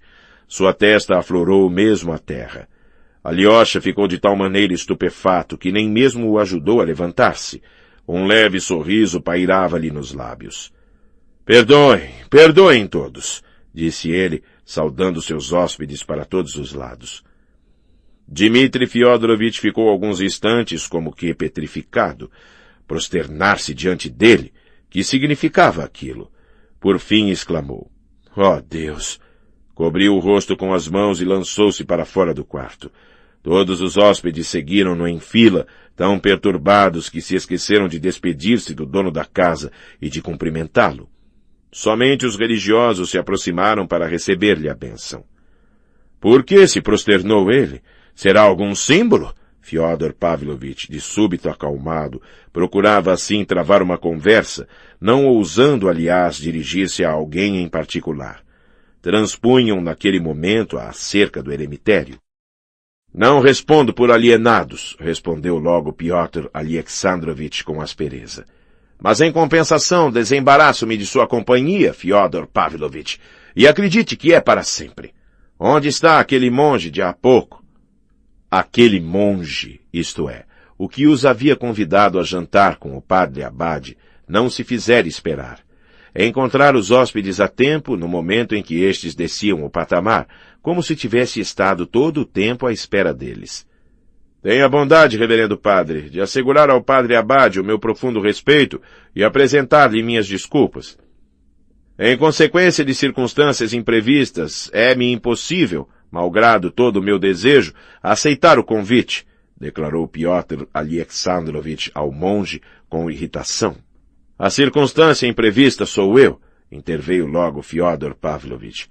Escute, meu padre, é que Pyotr Alexandrovich não quer ficar a meu lado, senão iria agora mesmo. Vá, Pyotr Alexandrovich, não deixe ir à casa do padre Abade, e bom apetite. Fique sabendo que sou eu que me escapulo e não o senhor. Volto para casa, lá poderei comer. Aqui sinto-me incapaz, meu bem-amado parente. Não sou seu parente. Jamais o fui, vil indivíduo. Disse isso de propósito para fazer-lhe raiva, porque o senhor repudia este parentesco, embora seja meu parente. Malgrado seus ares de importância, provar-lhe-ei pelo almanaque eclesiástico. Enviar-te-ei o carro, Ivan. Fica também, se quiseres. Pyotr Alexandrovich, as conveniências lhe ordenam que se apresente em casa do padre Abade. É preciso pedir desculpas das tolices que cometemos lá. É verdade que se vai embora? Não está mentindo? Pyotr Alexandrovich, como ousaria eu depois do que se passou? Deixei-me arrebatar, senhores. Perdoem-me. Além disso, estou transtornado e tenho vergonha. Senhores, pode-se ter o coração de Alexandre da Macedônia ou de um cãozinho. Eu me assemelho ao cãozinho Fidelka. Tornei-me tímido. Pois bem, como ir ainda jantar depois de tal leviandade? Encher-me dos assados do mosteiro. Tenho vergonha. Não posso. Desculpem-me. O diabo sabe de que ele é capaz. Não terá ele a intenção de nos enganar? Miosov parou irresoluto, seguindo com um olhar perplexo o palhaço que se afastava. Este voltou-se e, vendo que Piotr Alexandrovich o observava, enfiou-lhe com a mão um beijo. — Vai à casa do padre Abade? — perguntou Miosov a Ivan Fyodorovich num tom brusco. — Por que não? Ele mandou convidar-me especialmente desde ontem. Por desgraça, sinto-me verdadeiramente quase obrigado a comparecer a esse maldito jantar, continuou Miosov no mesmo tom de irritação amarga, sem mesmo tomar cuidado com o mongezinho que o ouvia. É preciso pelo menos desculpar-nos do que se passou e explicar que não fomos nós. Que pensa disto? Sim, é preciso explicar que não fomos nós. Além disso, meu pai não estará lá, observou Ivan Fyodorovich. Era só o que faltava, que seu pai estivesse lá. Maldito jantar. No entanto, todos para ele se dirigiam. O mongezinho escutava em silêncio. Ao atravessar o bosque, fez notar que o padre Abade esperava desde muito tempo e estava atrasado mais de meia hora. Não lhe responderam. Miosov mirava Ivan Fyodorovich com um ar cheio de ódio. Ele vai ao jantar como se nada se tivesse passado, pensava ele. Uma testa de bronze e uma consciência de Karamazov. 7. Um seminarista ambicioso. Alyosha conduziu o Starets ao seu quarto de dormir e fê-lo sentar no leito. Era uma peça muito pequena, com um mobiliário indispensável. A cama de ferro estreita tinha apenas uma almofada de feltro à guisa de colchão. A um canto, sobre uma estante, perto dos ícones, repousavam a cruz e o Evangelho. O Starets deixou-se cair, extenuado.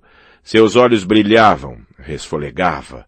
Uma vez sentado, olhou fixamente a Alyosha, como se meditasse em alguma coisa. Vai, meu caro, vai, porfire-me, basta.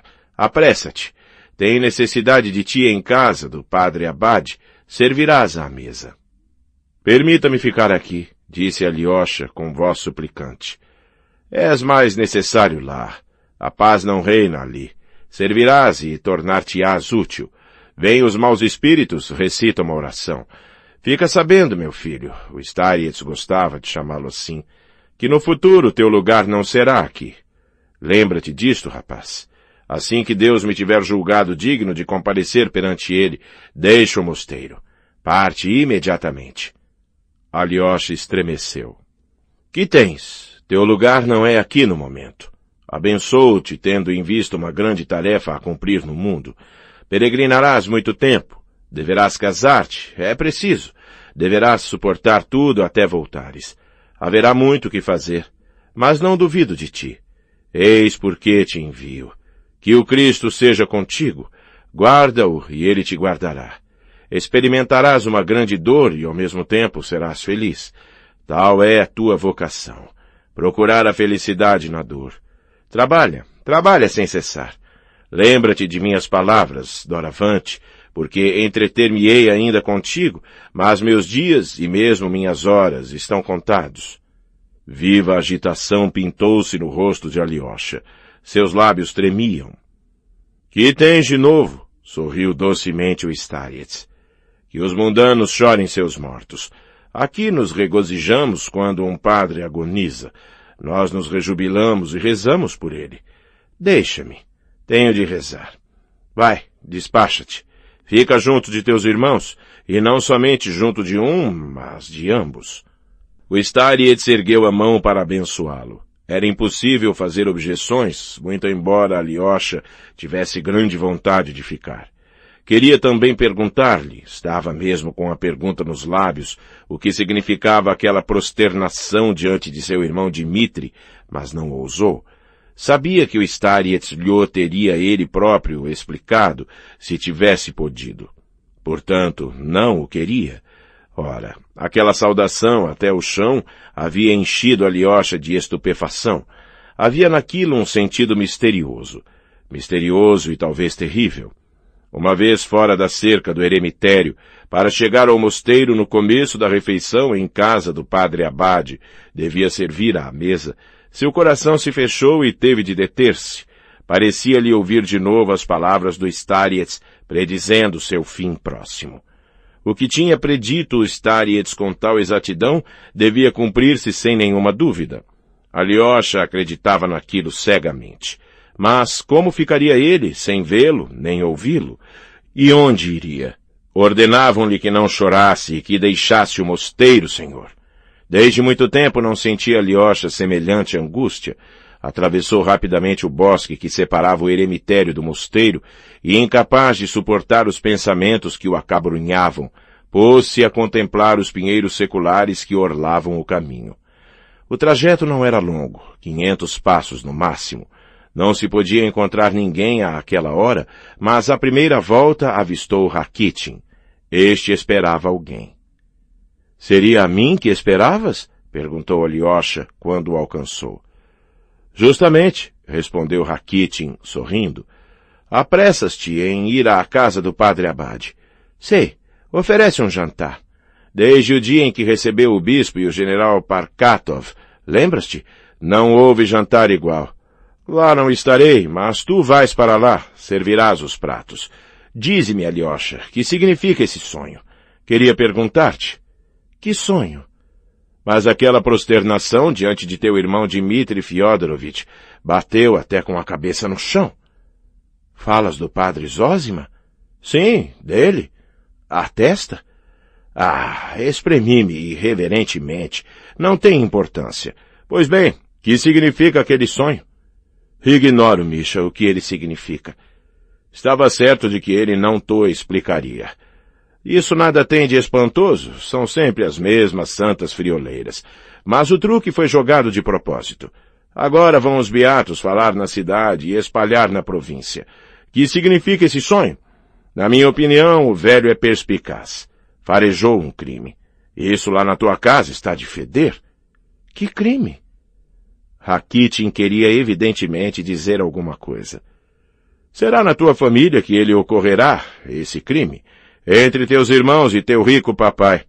Eis por que o padre Zósima bateu com a testa para qualquer eventualidade. Depois, o que acontecerá? Ah, isto fora predito pelo santo eremita, ele profetizou. No entanto, que profecia há nisso de bater com a cabeça? Não, dirão, é um símbolo, uma alegoria, e Deus sabe o que. Será divulgado e lembrado. Ele adivinhou o crime, designou o criminoso. Os inocentes agem sempre assim. Fazem sobre o botequim o sinal da cruz e atiram pedras no templo. Da mesma maneira o teu Starietes. Para um sábio, pauladas, mas diante de um assassino, curva a cabeça. Que crime? Diante de qual assassino? Que é que estás contando? Alyosha ficou como que pregado no lugar. Rakitin também parou. Que crime? Como se não o soubesses. Aposto que já pensaste nisso. A propósito, é curioso.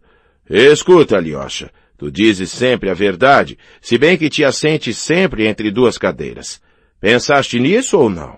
Responde. Pensei nisso, respondeu Alyosha em voz baixa. Rakitin perturbou-se. Como? Também tu já pensaste nisso? Exclamou ele. Eu... Não é que tenha pensado precisamente nisso, murmurou Alyosha. Mas acabas de falar tão estranhamente a esse respeito que me pareceu tê-lo pensado eu mesmo. Estás vendo? E como o exprimiste claramente. Estás vendo? Hoje, ao veres teu pai e teu irmão Mitya, pensaste em um crime. Portanto, não me engano. Espera um pouco, interrompeu o Alyosha perturbado. De onde tiras tudo isso? E, em primeiro lugar, por que isso tanto te interessa? Duas perguntas diferentes, mas naturais. Responderei a cada uma separadamente. De onde tiro tudo isso? De nenhuma parte o teria tirado se não tivesse compreendido hoje Dmitri Fyodorovich, teu irmão, de um relance, e totalmente, tal como ele é, segundo certa linha. Entre essas pessoas, muito honestas, mas sensuais, há uma linha que não se deve transpor. De outro modo, golpeará seu pai até mesmo com uma faca. Ora, seu pai é um bêbado e um debochado desenfreado que jamais conheceu a medida em coisa alguma. Nenhum dos dois se conterá. E pronto, eis todos dois no fosso. Não, Misha, se é só isso, reconfortas-me. isso não chegará a esse ponto. Mas por que tremes tanto? Sabes por quê? Pode ele ser um homem honesto, Mitya. É estúpido, mas honesto. Apenas é um sensual. Eis sua definição e o fundo de sua natureza. Foi seu pai quem lhe transmitiu sua abjeta sensualidade. A respeito de ti, somente, Alyosha, é que me espanto. Como se dá que sejas virgem? És, no entanto, um Karamazov. Na família de vocês a sensualidade chega até o frenesi. Ora, esses 3 seres sensuais espiam-se agora, de faca no bolso. 3 deram cabeçadas, pode ser o 4. Enganas-te certamente a respeito daquela mulher. Dmitri a despreza, disse Alyosha fremente. Grushenka? Não, irmão, ele não a despreza. Já que abandonou publicamente sua noiva por causa dela, não a despreza. Aqui, irmão, aqui há qualquer coisa que não compreendes agora. Que um homem se apaixone por uma beldade qualquer, por um corpo de mulher, até mesmo somente por uma parte desse corpo, um voluptuoso me compreenderia imediatamente. Entregará por causa dela seus próprios filhos, venderá pai e mãe, a Rússia e a pátria. Honesto, irá roubar. Manso, assassinará. Fiel, trairá. O cantor dos pés femininos, Pushkin, celebrou-os em versos. Outros não os cantam, mas não podem olhá-los a sangue frio. Mas não há somente os pés. Aqui, irmão, o desprezo é impotente. Ele despreza Grushenka, mas não pode destacar-se dela. Compreendo isso, disse de repente Alyosha. Deveras? E tu o compreendes, na verdade, para que o confesses desde a primeira palavra, declarou Rakitin com uma alegria maldosa. Isso escapou-te por acaso. Nem por isso deixa a confissão de ser mais preciosa. Por consequência, a sensualidade é para ti um assunto conhecido. Já pensaste nela?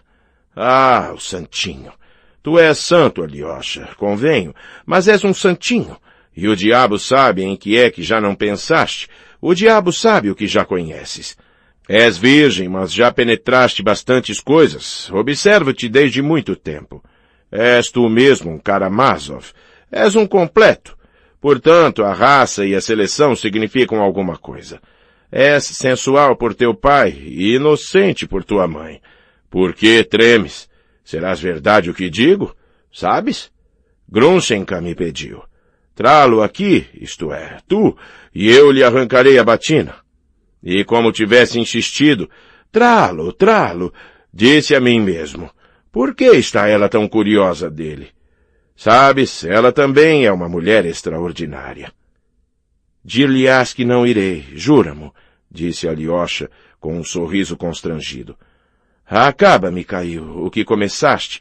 Dir-te-ei em seguida o que penso. Para que acabar? Tudo é claro. Tudo isso, irmão, é uma velha canção. Se tu mesmo tens um temperamento sensual, que será de teu irmão Ivan, filho da mesma mãe? Porque também ele é um Karamazov. Ora, a natureza dos Karamazov se resume assim.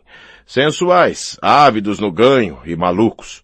Teu irmão Ivan distrai-se agora, escrevendo artigos de teologia por um cálculo estúpido que se ignora, sendo ele próprio ateu, e confessa essa baixeza. Além disso, está a ponto de conquistar a noiva de seu irmão Mitya e parece perto de seu fim. De que maneira? Com o consentimento do próprio Mitya, porque este lhe cede a noiva com o único fim de se desembaraçar dela e ir juntar-se a Grushenka. E tudo isso não obstante sua nobreza e seu desinteresse, nota-o. Tais indivíduos são os mais fatais. Como entendê-los, afinal? Tendo plena consciência de sua baixeza, comportam-se baixamente. Escuta agora. Um velho barra o caminho a Mitya, seu próprio pai. Porque este está loucamente apaixonado por Grushenka, fica com a boca cheia de água somente ao vê-la. Foi unicamente por causa dela que provocou tal escândalo, somente porque Miusov tinha ousado chamá-la de criatura depravada. Está mais amoroso do que um gato. Antes estava ela somente a seu serviço para certos negócios equívocos e nas suas tavernas. Agora, depois de tê-la bem examinado, percebeu ele que ela lhe agradava, encarniça-se após ela e faz-lhe propostas desonestas naturalmente. Pois bem, o pai e o filho encontram-se nesta estrada. Mas Grushenka reserva-se, hesita ainda e mexe com os dois, examina qual é o mais vantajoso, porque se pode arrancar muito dinheiro do pai, em compensação ele não se casará, tornar-se-á talvez avarento para o fim e fechará sua bolsa. Em semelhante caso, Mitya também tem seu valor. Não tem dinheiro, mas pode casar-se.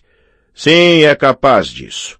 Abandonará sua noiva, uma beldade incomparável, Katarina Ivanovna, rica, nobre e filha de coronel, para se casar com Grushenka, outrora mantida por Samsonov, um velho comerciante, mujik, depravado e prefeito da cidade. De tudo isso podem verdadeiramente resultar um conflito e um crime. Ora, é o que espera teu irmão Ivan. Dá a ele assim um golpe duplo. Toma posse de Katarina Ivanovna, pela qual morre de amores, e se apropria de seu dote de 60.000 rublos. Para um pobre diabo como ele, um pobretão, não é coisa de desdenhar no começo. E nota bem, não somente não ofenderá Mitya, mas este lhe será grato até a morte. Porque sei de boa fonte que na última semana, achando-se Mitya embriagado num restaurante com ciganos, exclamou que era indigno de Katarina, sua noiva, mas que seu irmão Ivan era digno dela. A própria Katarina Ivanovna acabará não repelindo um homem encantador como Ivan Fyodorovich. Já hesita entre eles. Mas como pode esse Ivan seduzir-vos para que estejais todos em êxtase diante dele? Ri-se de vós. Estou extasiado, diz ele, e festejo às vossas custas. De onde sabes tudo isso? Por que falas com tal segurança? Perguntou bruscamente Alyosha, franzindo o senho. Mas por que me interrogas, temendo de antemão a resposta? Isto significa que reconheces que disse a verdade. Não gostas de Ivan. Ivan não se deixa seduzir pelo dinheiro. Deveras? E a beleza de Katarina Ivanovna? Não se trata somente de dinheiro, muito embora 60.000 rublos sejam bastante atraentes. Ivan olha mais alto. Milhares de rublos não o deslumbrariam. Não é nem o dinheiro, nem a tranquilidade que ele procura. Ivan procura talvez o sofrimento. Que sonho é esse ainda? Ah, vós outros, os nobres.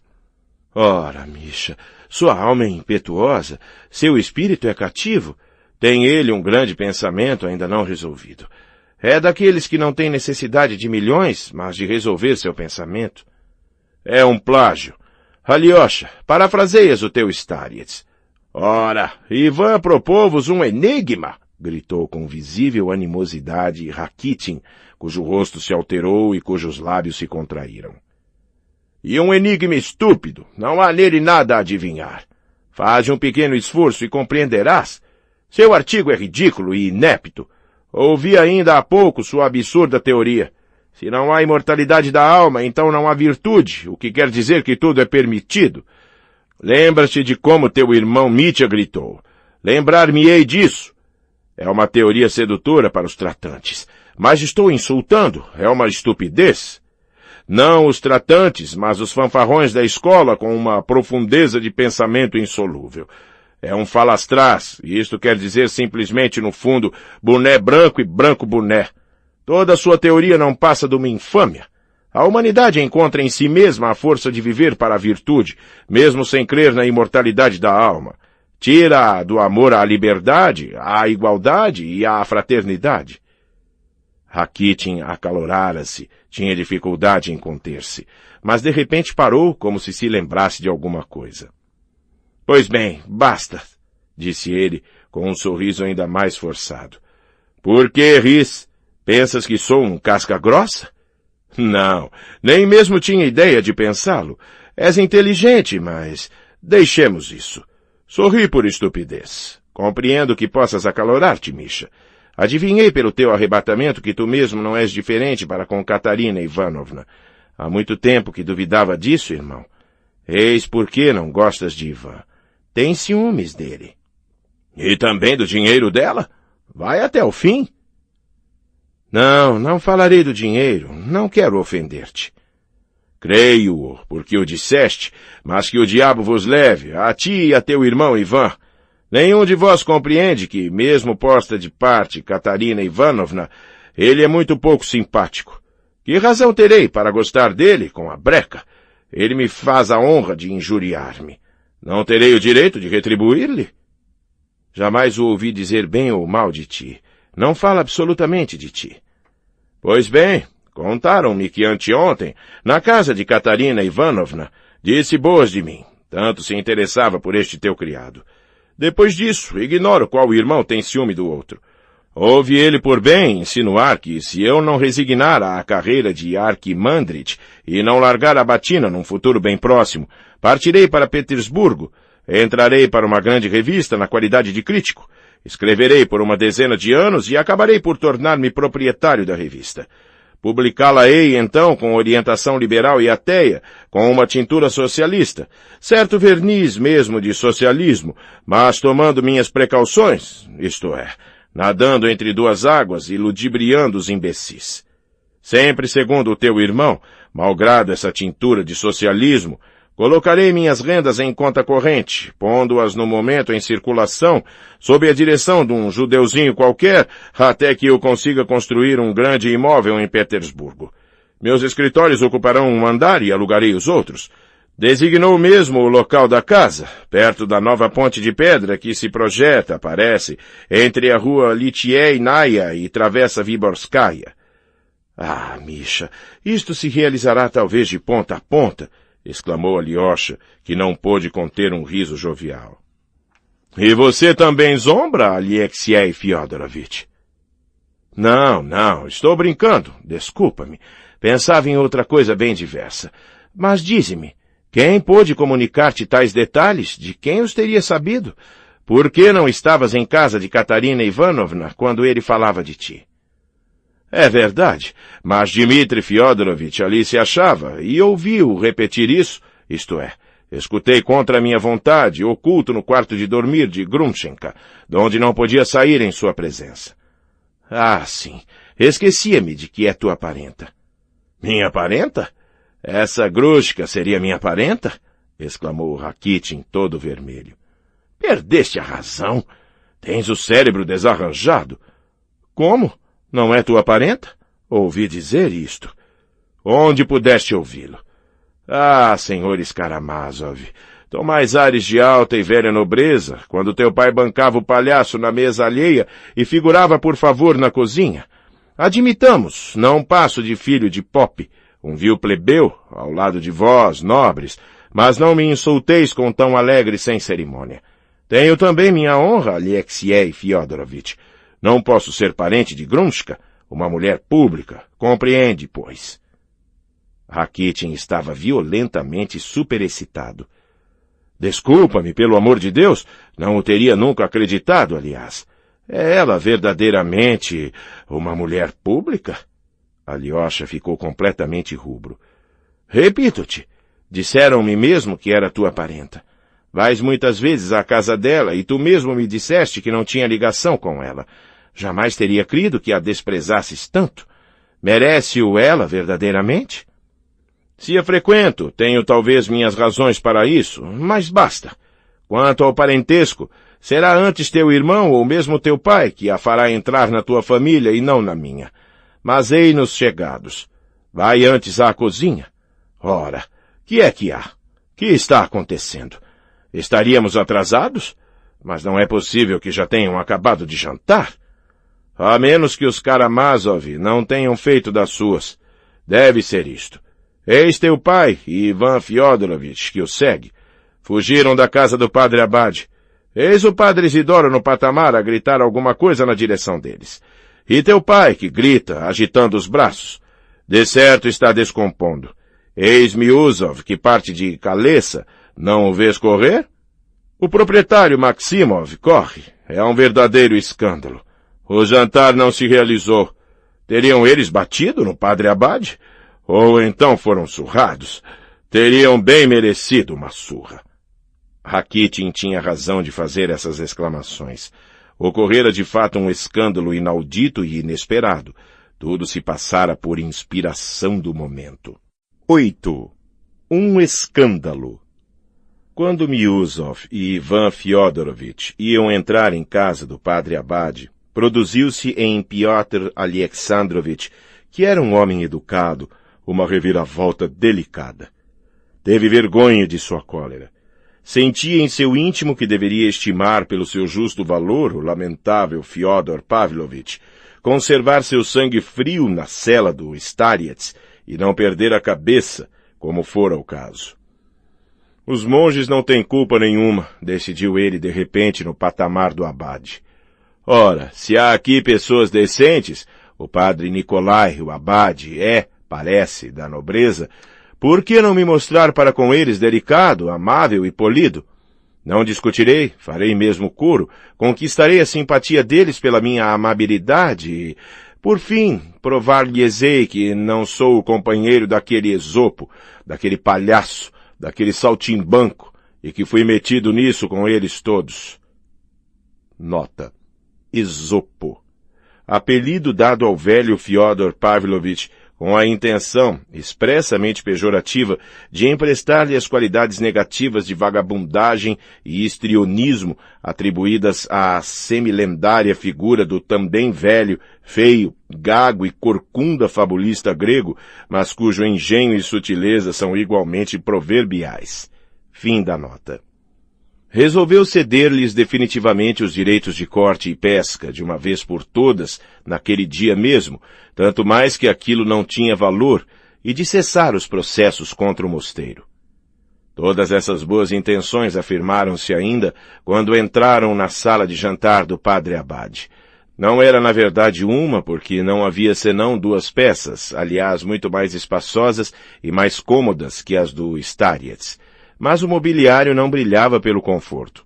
Os móveis eram de acaju, recobertos de couro à antiga moda de 1820, e até mesmo os soalhos não eram pintados.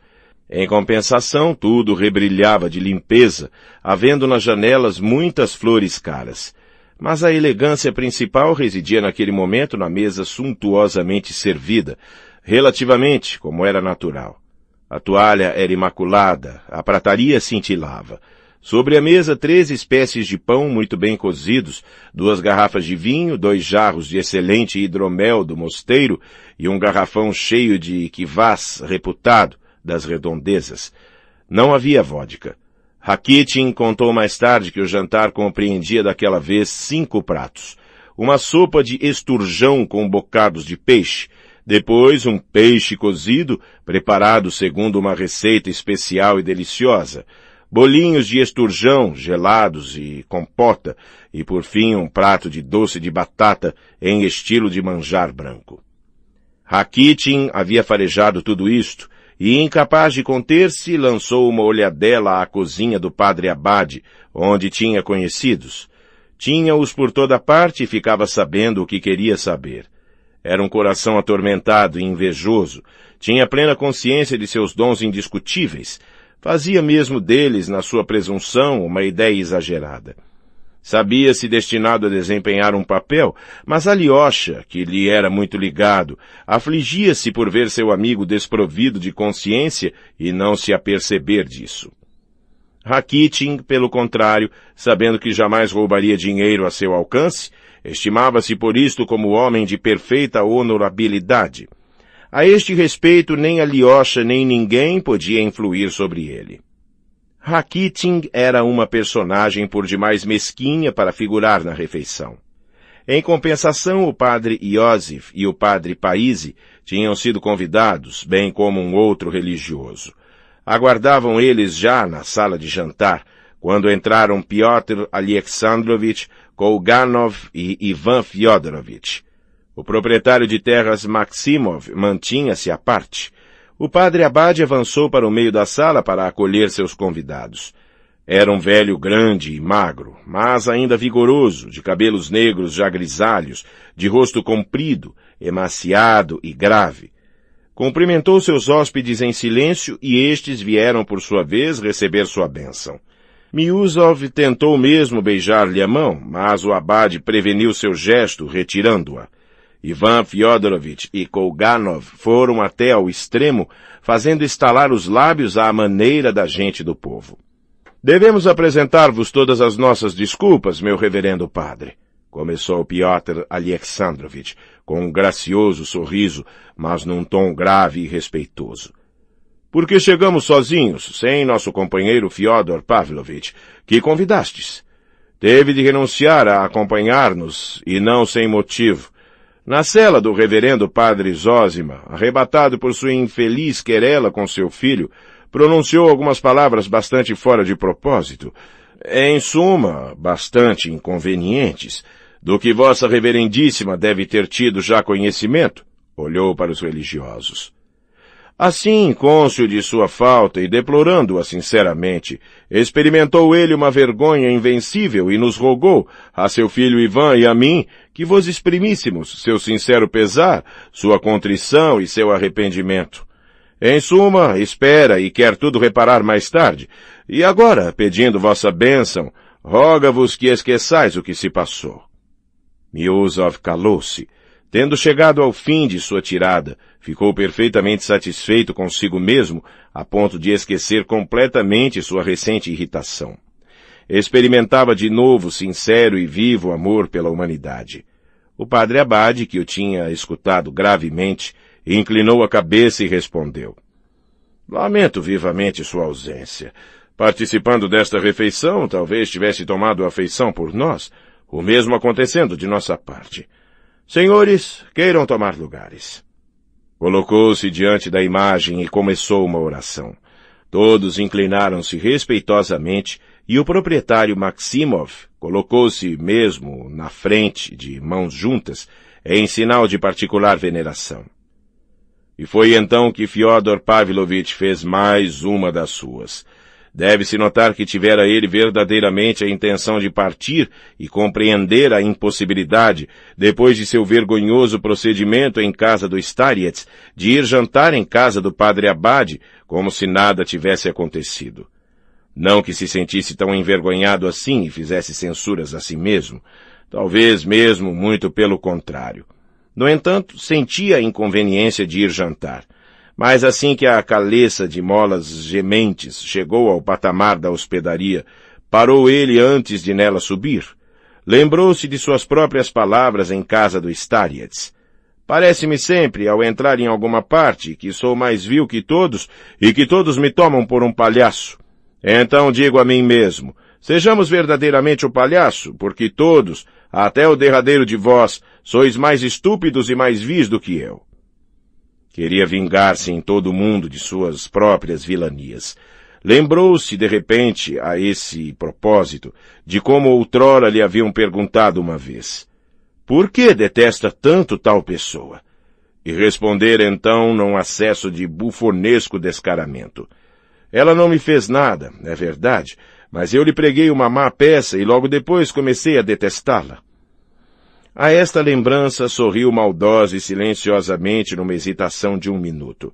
Seus olhos cintilaram e seus lábios tremeram. Já que comecei, é preciso ir até o fim, decidiu ele bruscamente. Naquele instante, ter-se-ia podido exprimir assim seu sentimento mais íntimo. É agora impossível reabilitar-me, então zombemos deles até a impudência. Não tenho vergonha diante de vós, e eis tudo.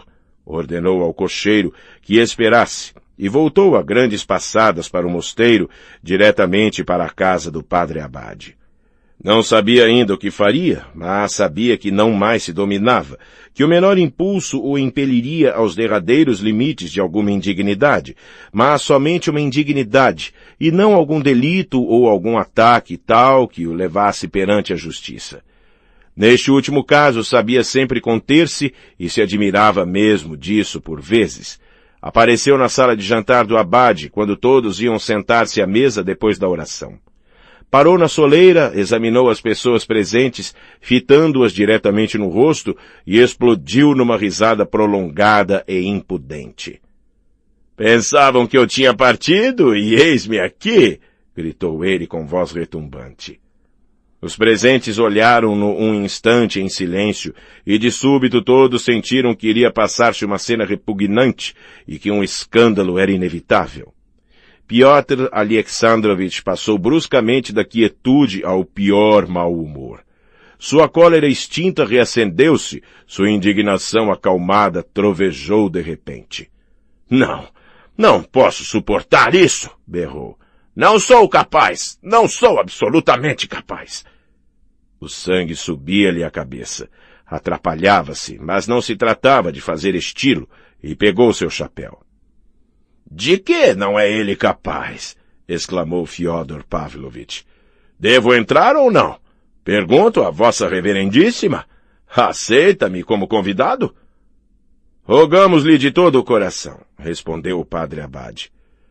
Senhores, permito-me, acrescentou ele, rogar-vos instantemente que deixeis em repouso vossas querelas fortuitas, que vos reunais no amor e na união fraternal, implorando ao Senhor, no nosso pacífico jantar... Não, não, é impossível, gritou Piotr Alexandrovitch, fora de si. Ora, se é impossível a Piotr Alexandrovitch,